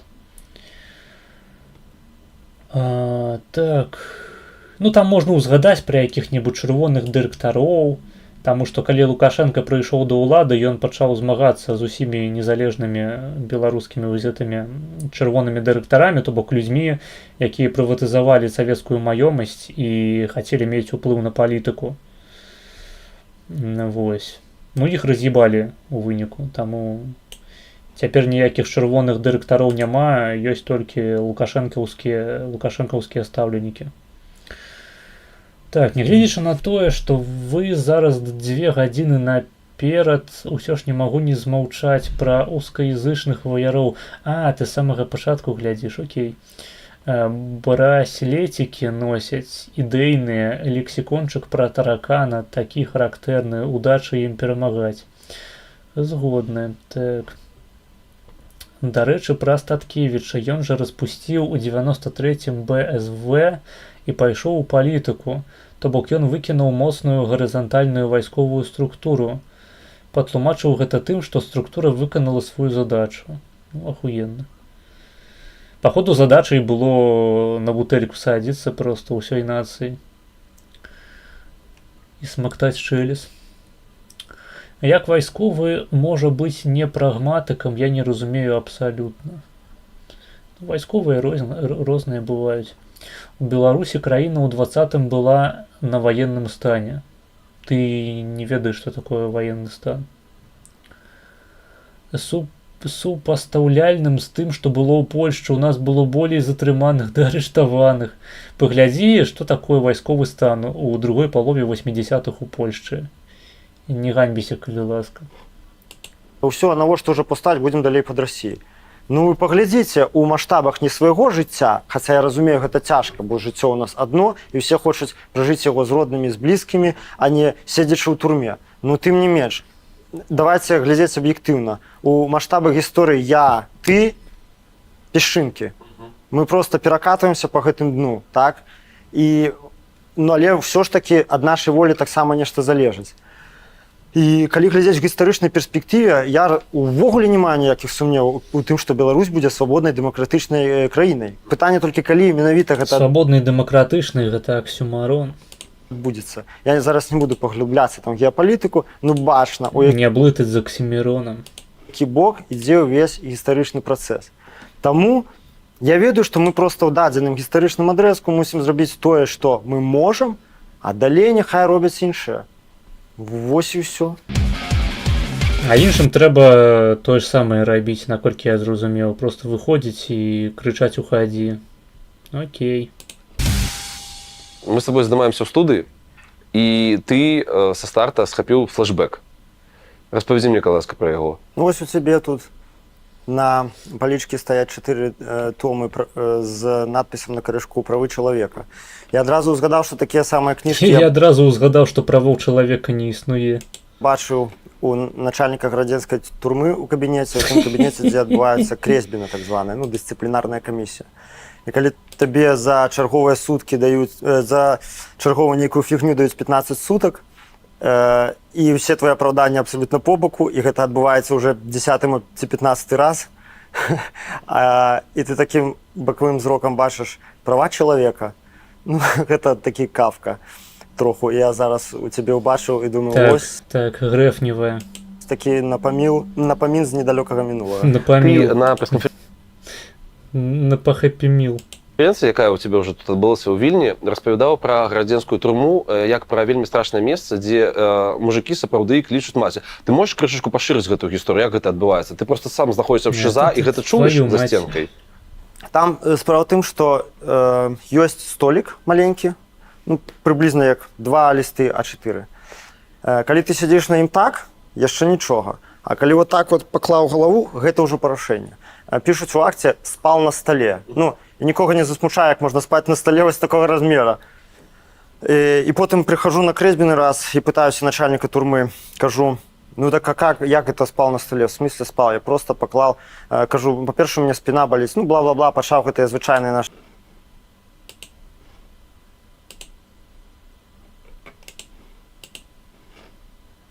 зэкаўскія апраўданні.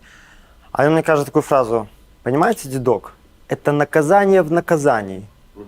Я з гэтай фразы з ранейшай зразумеў, што псаванне здароўя чалавека і псаванне яго псіхікі яны ўспрымаюць як частку пакарання. Не як пабочнае следства, якога трэба пазбегнуць, а менавіта як так, ты мусіш мёрзнуць, так, у цябе мусіць усё балець.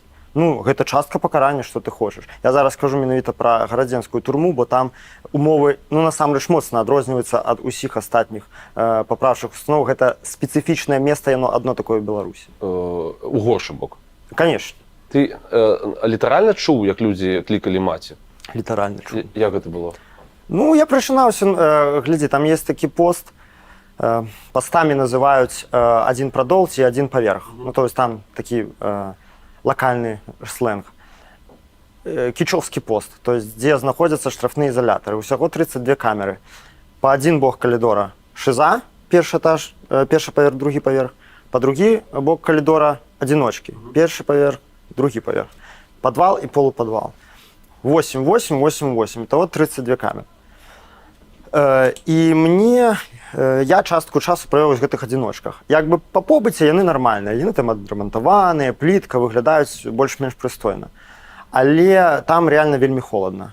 Ну вось я просто ночью проснулся, а тады было міжсезонне. Міжсезонне гэта для сядзення ў ШУЗа самы цяжкі час. Бо яшчэ не настолькі, калі гэта весна, то яшчэ не настолькі цёпла, каб. Карацей, калі гэта весна, то батареі ўжо выключаюць, але яшчэ не пацеплела. А восень яшчэ не ўключылі? Вось, а ўжо холодна. І калі там на праверцы просяць включыце батареі, не сезон, еще рано. Ну і гэтак далей. Акрамя таго, там у Гродно такая фішачка, яны прыдумалі, яны адмыслова рэгулююць батарэі, каб, ну там яны ніколі не працавалі так, каб тебе было цёпла. Ну і вось я прачынаюсь ночью, а мужик кричит: мама, мама, забери меня отсюда. І крычаў. І гэта я чуў, ну, не адзін раз, такое і падобнае. Ну, людзі не спяць, хто песні пяе, хто што. І я реально дзякаваў Богу, што вось менавіта ў гэты момант я ў адзіночцы, а не ў ШИЗа, там, дзе у мяне з сабой рэчы ёсць і ўсё астатняе. І мне таксама павезло, я лічу, што самы свой рэкордны тэрмін у кічы, ну, ШИЗа, 4 месяцы я выкаціў у цёплы час году. То бок я не так уже страшно пакутваў, потому что межсезонье это реально страшно. Ты казаў про то, что люди літаральна вар'яцелі. Можешь проиллюстраваць неяк? Могу. Один хлопец, не будем называть его імя, пайшоў з ментамі ў канфлікт. Ну, ён крымінальнік, то бок такі дуркаваты, скажем так. І яму пачалі создаваць так званы, то, што на жаргоне зовецца петушыны рамс. То бок менты пачалі запускаць чуткі аб тым, што штосьці там у кагосьці браў, і зараз у яго нізкі статус. А, ну, разумела, гэта петушыны статус, гэта тое, што любы арыштант баіцца больш за ўсё. Гэта горш за ШИЗа, горш за 411. Таму што гэта, па-перша, ставіць цябе пад небяспеку гвалту, у тым ліку сексуальнага, а па-другое, ну, значна абцяжарвае тваё знаходжанне ў калоніі. Ты, в прынцыпе, палітычнаму цяжка. А, ну, ты просто парыя ізгой у квадраце. Вось. І яны пачалі ему это ствараць, ціснуць на псіхіку, і ўвесь час ШИЗа. Ну, за 1,5 гады ён даспеў. Просто ён крычаў хлопцам: перастаньце за меня праганяць, што я петух. Крычаў в ответ на галаса, што я не петух, я мужик, але праблема ў тым, што гэтыя галасы, акрамя яго, ніхто не чуў. Я так разумею, што на цябе таксама ціснулі. Ты ў інтэрв'ю «Весне» распавёў пра какой-то іх лайфхак гарадзенскі, наколькі я зразумеў. Распавядзі, кай ласка, што это такое? Цябе саджаюць у маленькі закуток. Маленькая камера, у мяне была памерам 210 на 140 сантиметров. Злева саджаюць чалавека і справа чалавека. Вы на отшыбе ад усяго прадола. Тонкія сцены і вельмі добра гук прапускаюць дзверы. На сабе садзяць чувакоў нізкага статусу, таму што звычайныя зэкі звычайна не пагаджаюцца на такое. І яны спачатку спрабуюць цябе выцягнуць на размову, потым проста пачынаюць цябе абражаць. Разумееш, тое, што я зараз скажу, ну, пачынаюць абражаць. Гэта не дасць людзям паўнаты разумення таго, што это насамрэч. Яны не пачуюць гэты ўвесь набор арыштанскай спецыфічнай лаянкі, гэтых абразаў на сексуальную тэматыку. Ну, приблизно. Які набор вот тейкаў, якія на цябе там? Ну, такія, што мы цябе згвалцім, цябе кінуць у нас. Ой, дарэчы, овертайм, слухайце, на цэлых 30 секундаў. Будете працягваць відос?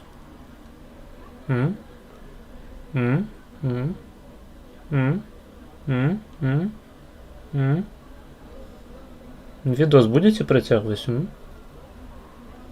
Відос будете працягваць? Таму што далей, походу, ідзе відос з Шабуцкім, блядь.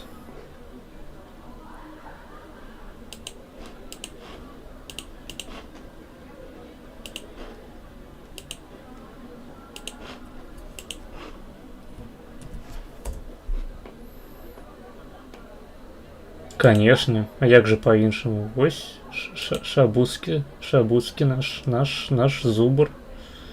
Вось замоўлена, дарэчы, 30 хвілінаў. Мы гэта глядзім зараз?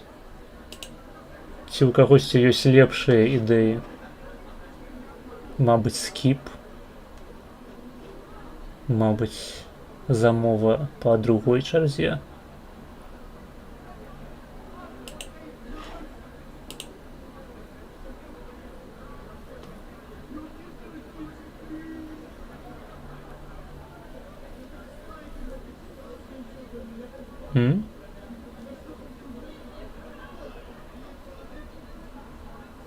Ну ладно.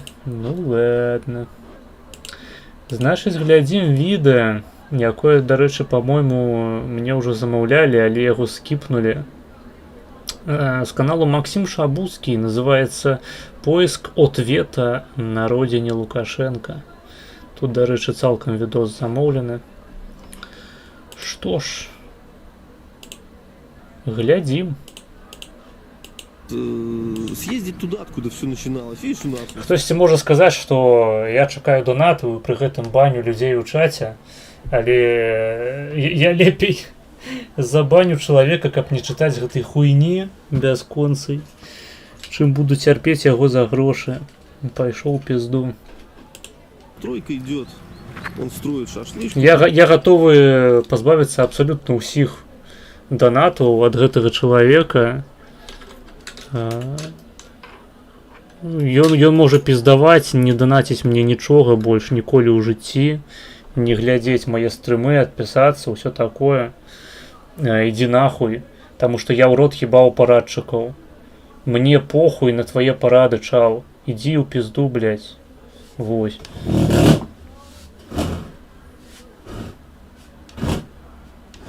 Хочаце высірацца? Не ў маім чаце, блядь.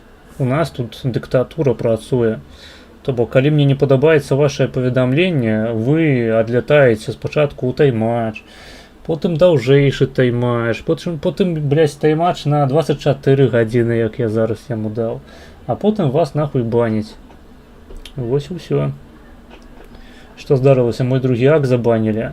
Расклад такі. Я даю таймачы усім людзям, якім нешта не падабаецца на стрымах. Вось скаргі нейкі, што ім не падабаецца фармат, ім не падабаюцца відосы. Таймач. Потым яшчэ даўжэйшы таймач, потым бан нахуй.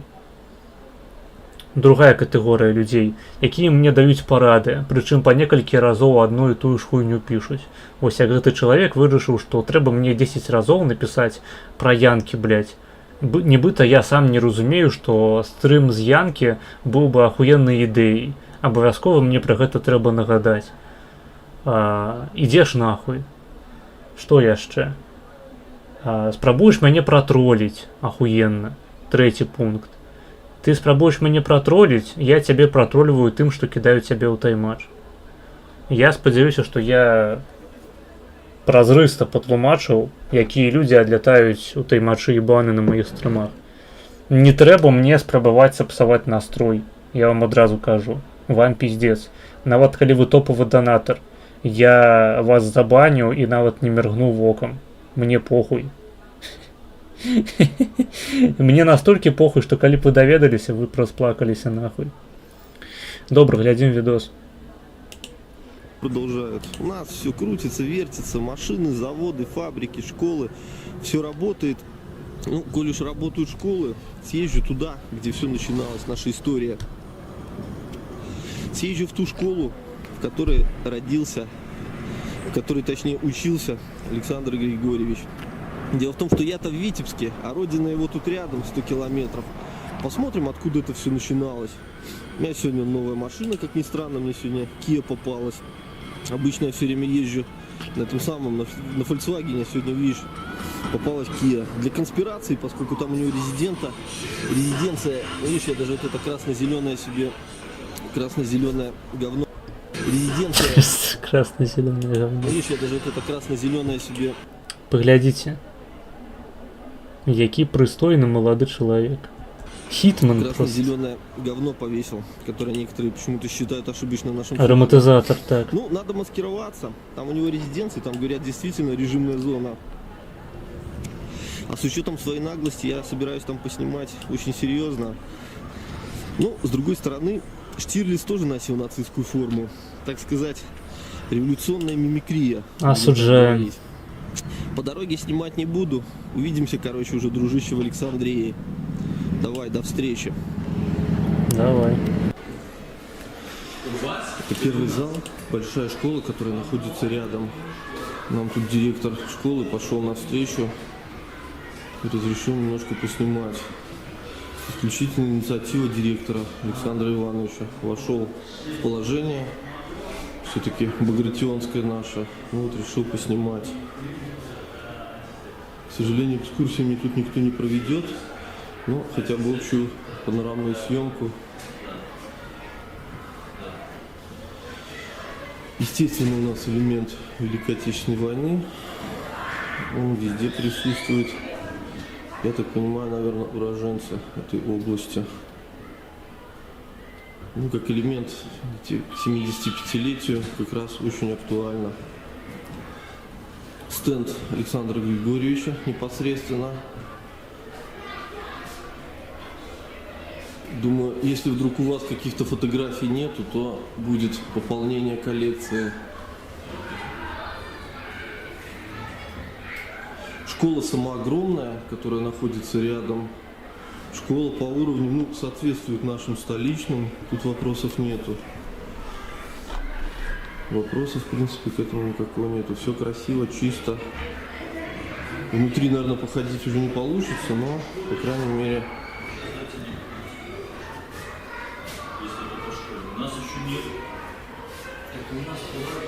Это наши бывшие советские, вот, товарищ, тоже, не знаю, лично Дырэктар таксама супрацоўнічае з шабуцкім агент. А гэта і ёсць той самы чырвоны дырэктар з 90-х. Подписывал, не подписывал. Яго яшчэ не паспеў Лукашенко замяніць на свайго чалавека. Где-то мы его уже видели.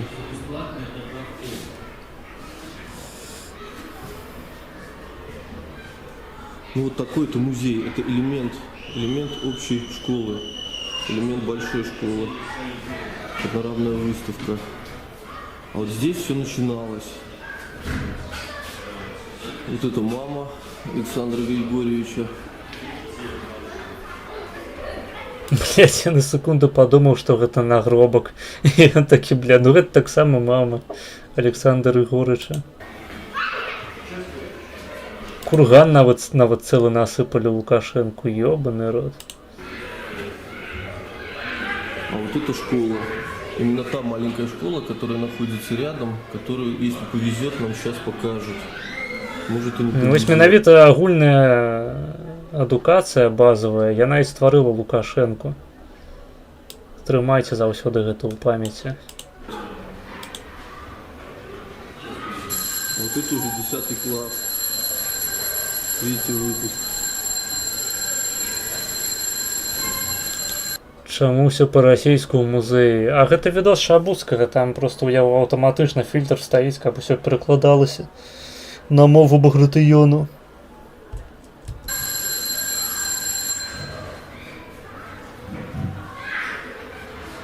Ну, тут фактически вся хронология жизни до момента избрания президентом.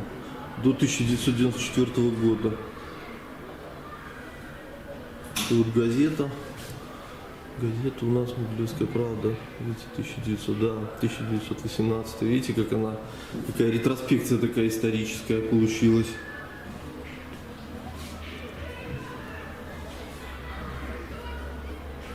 Ну вот это, соответственно, уже действующий 96-й год. Ну, сейчас попросим, если нам повезет, то нам покажут непосредственно саму школу. И говорят, там даже место есть. Питає, Багратіон русским був, а Шабуцький? Такое, где Александр Григорьевич учился, если туда сесть, там, говорят, традиция, можно стать большим начальником. Ну, попробуем, если к нам навстречу пойдут, сейчас попробуем попросить. Ну вот, собственно, эта школа. Нам директор местной большой школы Александр Иванович пошел навстречу, поэтому побываем там, откуда, собственно, все и начиналось.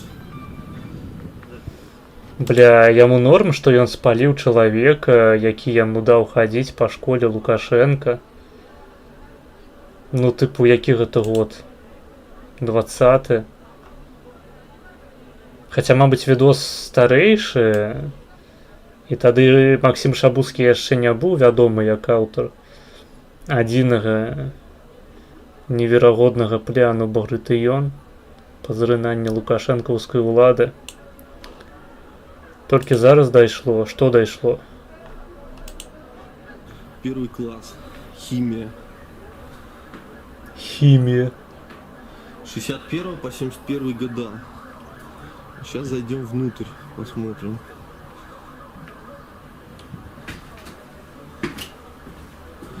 Вот это Цікава, што ж там за хімія такая была, што Лукашенко ў выніку атрымаўся.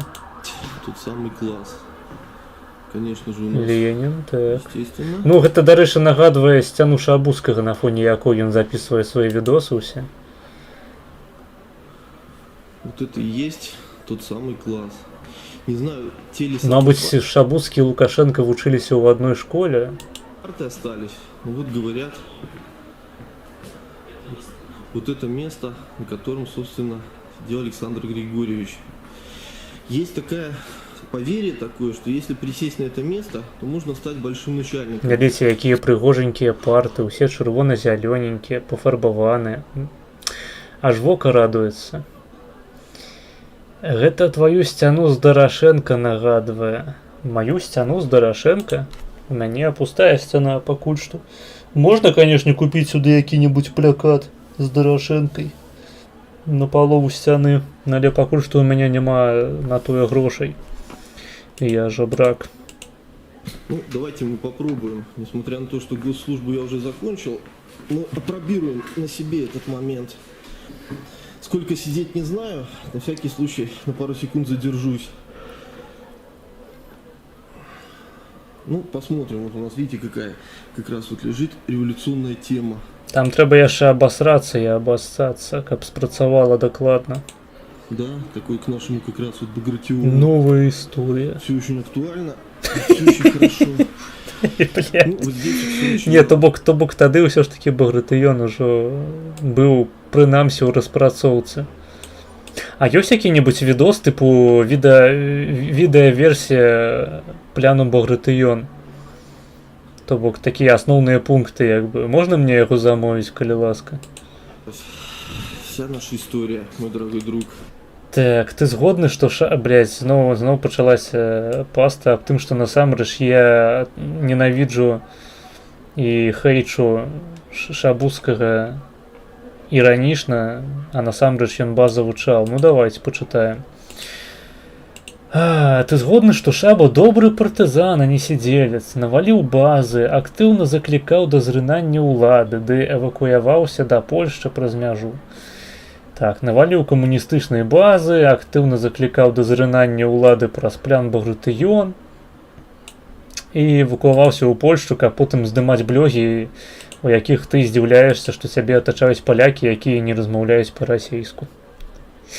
Блядь, реально, тупо навалил. Безумно можно быть первым. Вот эта доска, на которой когда-то... Вот это... Яшчэ пра бады навалил, вот что я забыл додать. Про бады яшчэ. Тупо нахуй курс створил па харчаванні маладых рэвалюцыянераў беларускіх. Вось тая самая эліта, якую нарадзіў 20-й год. Кушайте, не обляпайтесь.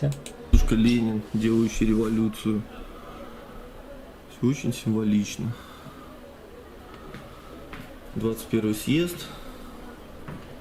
То бок у чалавека не шчолкае ў галаве, што Леніна хутчэй можна праасацыяваць з Лукашэнкам, чым з Максімам Шабуцкім. Ён жыве ў сваім нейкім свеце, блядь. Дзе ён беларускі Ленін. Соответственно, доска, на которой когда-то, наверное, Александр Григорьевич получал. Честно говоря, не знаю, что он получал. Может, тройки, может, пятерки. Аттестата нет. Но сам факт, судя по тому, что он стал президентом, наверное, что-то он с этой доски вынес. Ну, в общем, завершаем видео. Такая вот панорамная съемка. Магчыма, ён вынес доску. А касательно поверья, ну, проверим, время покажет. Снова здравствуй, дружище. Вы чуеце шум з вуліцы зараз? Просто калі я окно зачыняю, то мне становіцца немагчыма сядзець, блядь, тут душно просто ебануцца. Пры гэтым на вуліцы цёпла і павыходзілі ўсялякія уебаны, якія прывыклі танчыць і зараз там гамоняць. Я спадзяюся, што вам нормально зараз, потому что я не хочу зачынять окно. Мы находимся на высоте. Як же я ненавижу, блядь, людей, якія шумяць. Просто я их нахуй расстрельваў бы власноручно. Якие ж пидоры просто, блядь. На реке Днепр, на каком-то деревянном постаменте. На каком именно? А вон, видишь, я тебе сейчас вдалеке покажу. Вот мы на такой же штуке находимся. Их тут, видишь, несколько я лічу, что на гэтых людей трэба скидывать просто штангу нахуй с крыши спускать с даху. Там и гантели просто хуярить рандомно, чисто. Кому попадзе по голове, это тому гэта и накіроўвалася. В районе, вот это мост между деревней Копысь, где Александр Григорьевич родился, и деревней Александрия, где он учился. Ну, а река, соответственно, Днепр. Сразу начну с того, что мне в очередной раз пришлось потратиться. И потрачено, так. Кстати, эти деньги буду потом из родины истребовать. Не думаю, что я патриот на 100%, я еще немножко меркантильный человек. Дело в том, что... Ну, бачите, после революции Шабуцкий-то рахунок предъявить вам. Ну, на самом деле, разговаривать тут никто не хочет. Дарэчы, цікава, хто больше революционер, Пилип Шаўроў ці Максим Шабуцкий? Никто вообще ни на какие темы не хочет разговаривать. Нашел только одного местного мужика, уже изрядно в годах, который сказал, что он лично знал Александра Григорьевича, когда тот учился в школе. Я у него попросил рассказать какую-нибудь историю из жизни, ну, что-нибудь такое интересное. Он сказал, что на сухую рассказывать не может, поэтому пришлось купить... Пришлось купить вазелин. И бутылки водки. И вот историю... Где ты, блядь, а вазелин? Як бутелька на сухую хочешь? Ну, хотя, кому як подобается, конечно. Который он мне рассказал, он меня привел на это место и показал.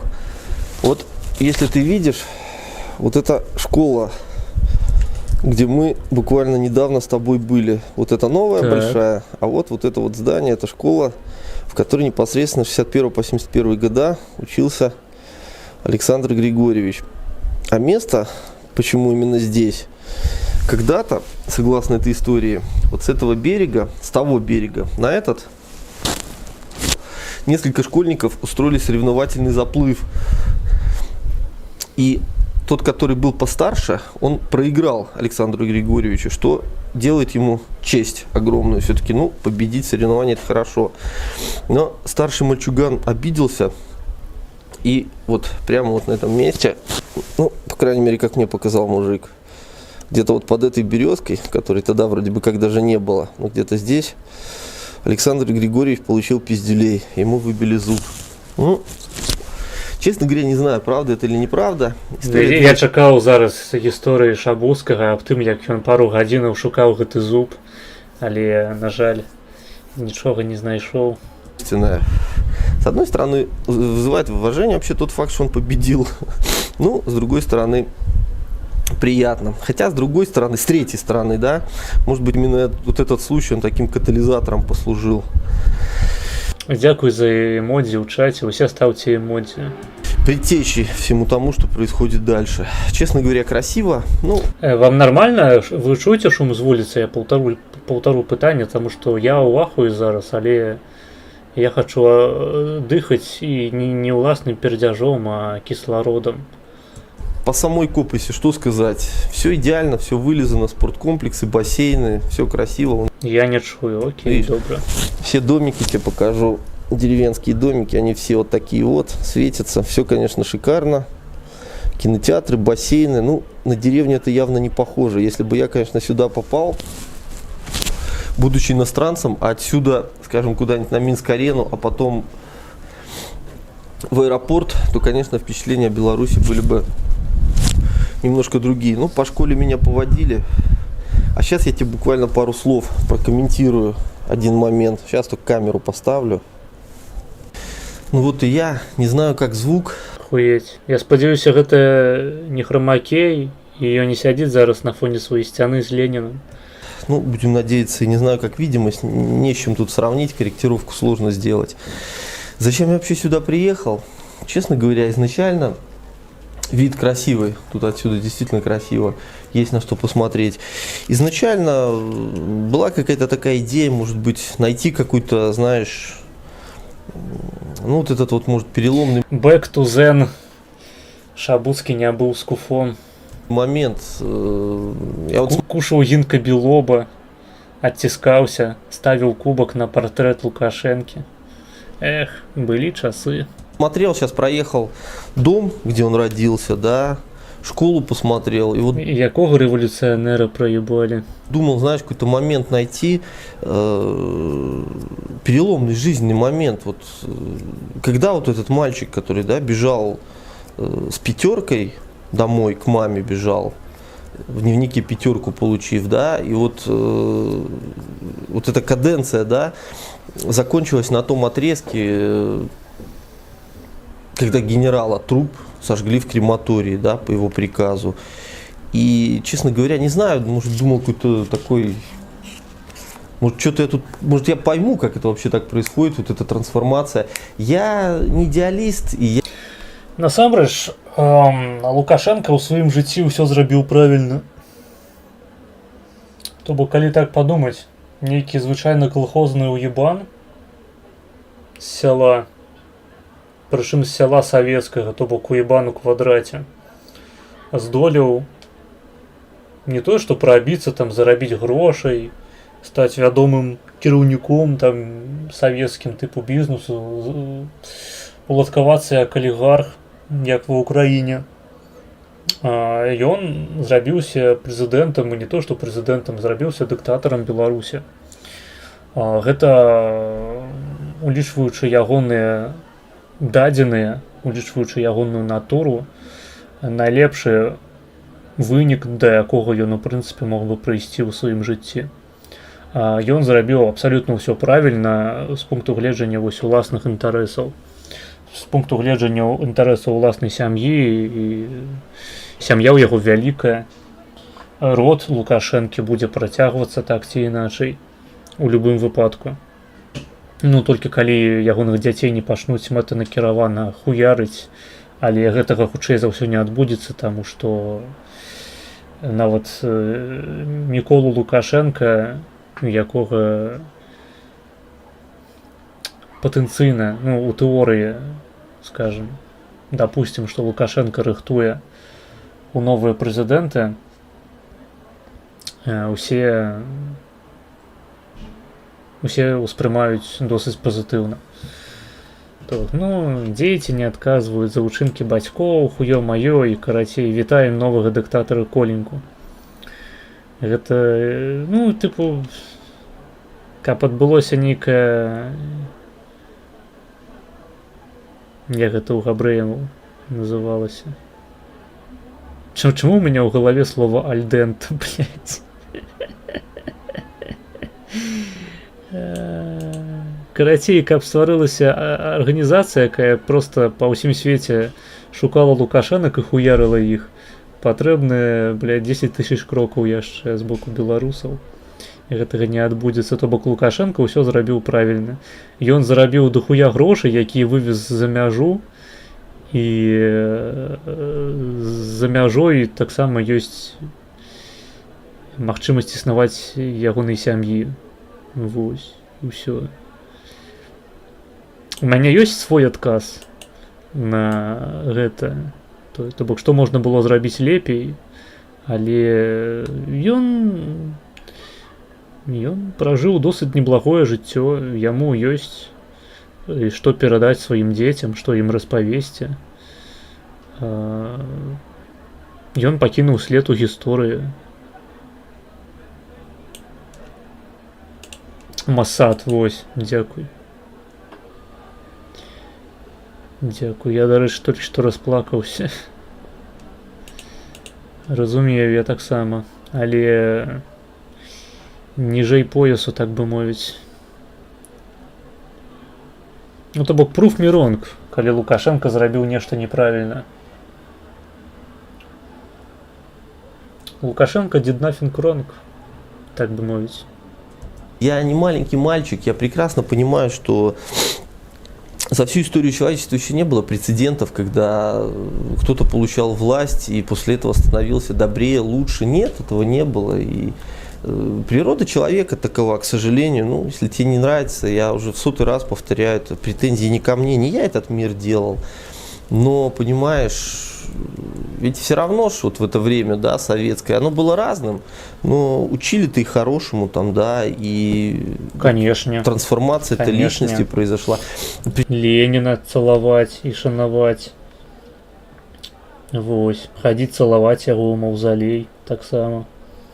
Пісю яму вуснамі кранаць. Піянеры там, всякие бацькоў сваіх здавалі ў турму, гэта ж, ну, не поспрашаешься, вучили, конечно, просто охуительным рэчам у Советском Союзе. Причем даже понимаешь, что я на это шире смотрю. А вось паглядзіце, якога рыцара беларускага вырастила адукация советская. Вопрос тут даже не только к нему, потому что... Нейкія вучыя цытаты ад Шабы панесліся. Так, толькі зараз яны панесліся. Ніколі такога не было, і вось ізноў. Вопрос ко всем остальным. Тот же Павличенко. Ты думаешь, что он же пришел тоже молодым парнем, там, в спецназ служить, сдал на краповый берет. То бок Лукашенко ў 90-е гады, я хочу звярнуць вашу увагу, перахуярыў просто людзей, якія яго за чалавека не лічылі. Людзей, якія хацелі яго праціснуць ва ўладу на прэзідэнцкую пасаду, каб потым праз ягоную галаву кіраваць краінай. Таму што яны лічылі яго вясковым дурачком такім. Ну і ён у выніку ўсім ім даў наратан. То бок ён фактычна перабіў проста людзей, якія прывялі яго да ўлады. Як бы гэта іхняя праблема. Нехуй было Лукашенку прывозіць да ўлады. Упс. Так бывае. Так бывае, калі вы робіце хуйню. Таму як бы, ну... Можна, канешне, узгадаць там смерці якіх-небудзь журналістаў і так далей, але асноўныя персоны, пра якіх узгадваюць, гэта вось Захаренко, гэта Ганчар. Вось. Яны проста атрымалі тое, на што яны працавалі. Это служить, защищать честь Родина. Министр нынешний Караев.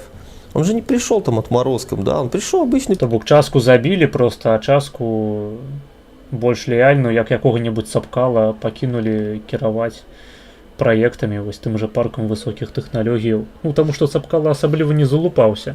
У яго, паходу, і не было просто такіх амбіцыяў, каб кіраваць краінай праз галаву Лукашэнкі. А ў Ганчара, у Захаренка былі. Ну яны паплаціліся за гэта. Ну дакладней з пункту гледжання Лукашэнкі яны паплаціліся за гэта. А ў прынцыпе яны паплаціліся за тое, што прывялі дыктатара да ўлады. Ну вось. Прычым не дыктатара тыпу Лі Куан Ю, а саўковага калхазана, блядь, з паловай мозгу. Ну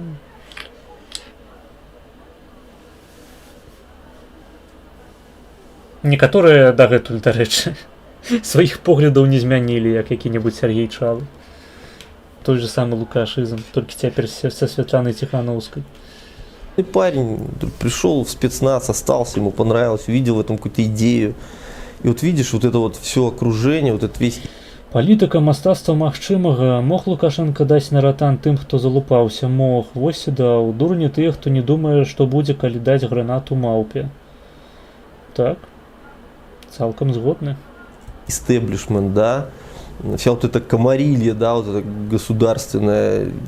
Ну, в принципе, было ідэатычна не разумець, што за Лукашэнкам стаіць расійскае КДБ. І калі ты залупаешься супраць Лукашэнкі, у яго ёсць просто мільярд спосабаў цябе хуйнуць. Мільярд. Вот эти люди, прокуроры, судьи, ведь все понимают прекрасно. Сказать, что они все дураки, ну, это нельзя так сказать, понимаешь? Ну, не дуракі, яны вось людзі тыпу Ганчара, тыпу, ну, дарэчы, ён зараз, мабыць, пра нешта іншае кажа, але Ганчара і Захаренка дакладна дуракамі назваць нельга. Гэта проста людзі з занадта вялікімі амбіцыямі. Вось. Списать на тупость здесь не получается, знаешь. Занадта вялікімі амбіцыямі, якія яны хацелі рэалізаваць не зусім, так бы мовіць, адпаведны спосаб. Не зусім бяспечны спосаб. Это людзі, дарэчы, тыпу Бабарыкі, насамрэч. Вось Ганчар і Бабарыка, калі ўжо праводзіць гістарычныя паралелі, то паміж... Не паміж Бабарыкай і Скірмунтам іх можна правесці, а паміж Бабарыкай і Ганчаром. Вельмі падобныя па сваім светаўспрыманні людзі. Очень неплохо учил военную историю и проекционно, коль уж у нас операция Багратион, ну, проекционно как раз это очень будет очень корректное сравнение с той же Германией, да. Посмотри на руководство вот этой нацистской Германии. Ведь это были умные, образованные люди. Я не беру ладного этого самого главного Гитлера, хотя он тоже художником был. Посмотри на Геббельса. Человек, который, у него несколько образований, он писал стихи, у него докторская по драматургии, у него, кстати, защищал он ее евреев. Саўковая прашыўка не дае магчымасці Шабуцкаму прывесці прыклад нейкі іншы, акрамя нацысцкай Нямецчыны. Гэта глупства, таму што сучасны беларускі рэжым да нацызму не мае ніякага дачынення. Проста ніякага. Бо вядомая цытата Лукашэнкі пра тое, што гітлерызм адпавядае ягонаму разуменню моцнай рэспублікі, это проста словы. Калі б Лукашенко быў нашым Гітлерам умоўным, скажем, такім Гітлерам да 39-го году, то гэта было б лепей, чым тое, што мы маем сёння. Кстати, по национальности профессор. Лукашенко гэта такі звычайны саўковы дыктатар.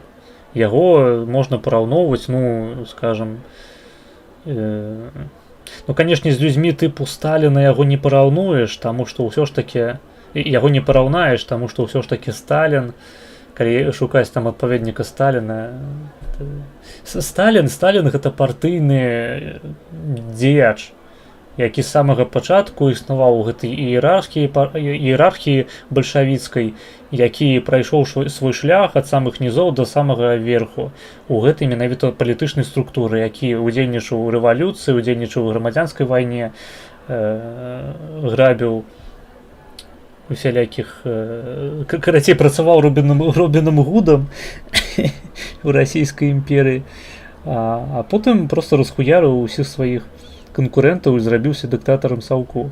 Лукашенко гэта проста чалавек, якога прывяло да ўлады КДБ расійская. Ён ніхто, і зваць яго ніяк. Менавіта таму, дарэчы, часткова менавіта таму я кажу, што ён зрабіў усё правільна, таму што З ягонымі данымі ён хутчэй быў скончыў якім-небудзь кіраўніком калхозу ў найлепшым выпадку, альбо алігархам, там, ну, зусім завышаныя такія, калі ў нас чаканні ад Лукашэнкі.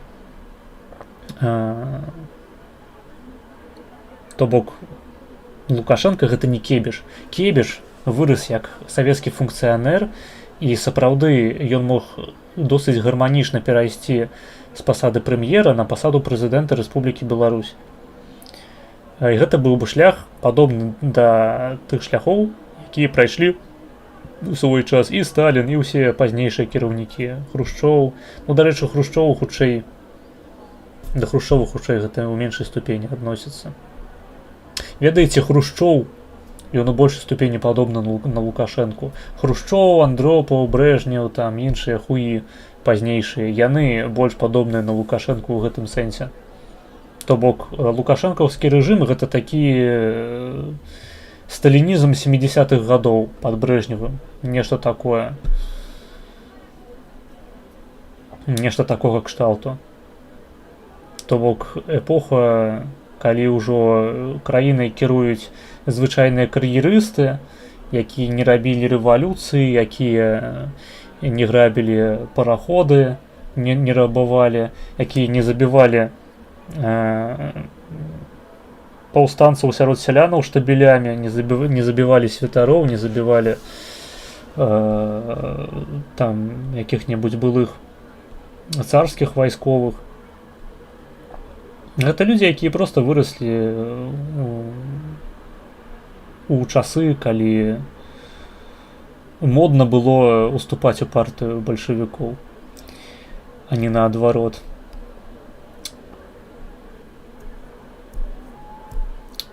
То бок, лукашэнкаўскі рэжым гэта такі познесавецкі дыктатарскі рэжымчык. Гэта не нацызм нямецкі. Гэта не італьянскі фашызм. Гэта такая нудная калхозная савецкая дыктатура. Антыэстэтычная, антыінтэлектуальная, у якой ёсць толькі воля такога вясковага быка, якую ніхто не змог пераплюнуць проста, ніхто не змог даць пізды. Акрамя таго, хлопцы, які Лукашэнку прайграў у заплыве, блядь. Вось акрамя яго ніхто Лукашэнку пізды не даў своечасова. Вось. Параўноўваць яго з Гітлерам, параўноўваць яго з Мусаліні, гэта рабіць вялікі камплімент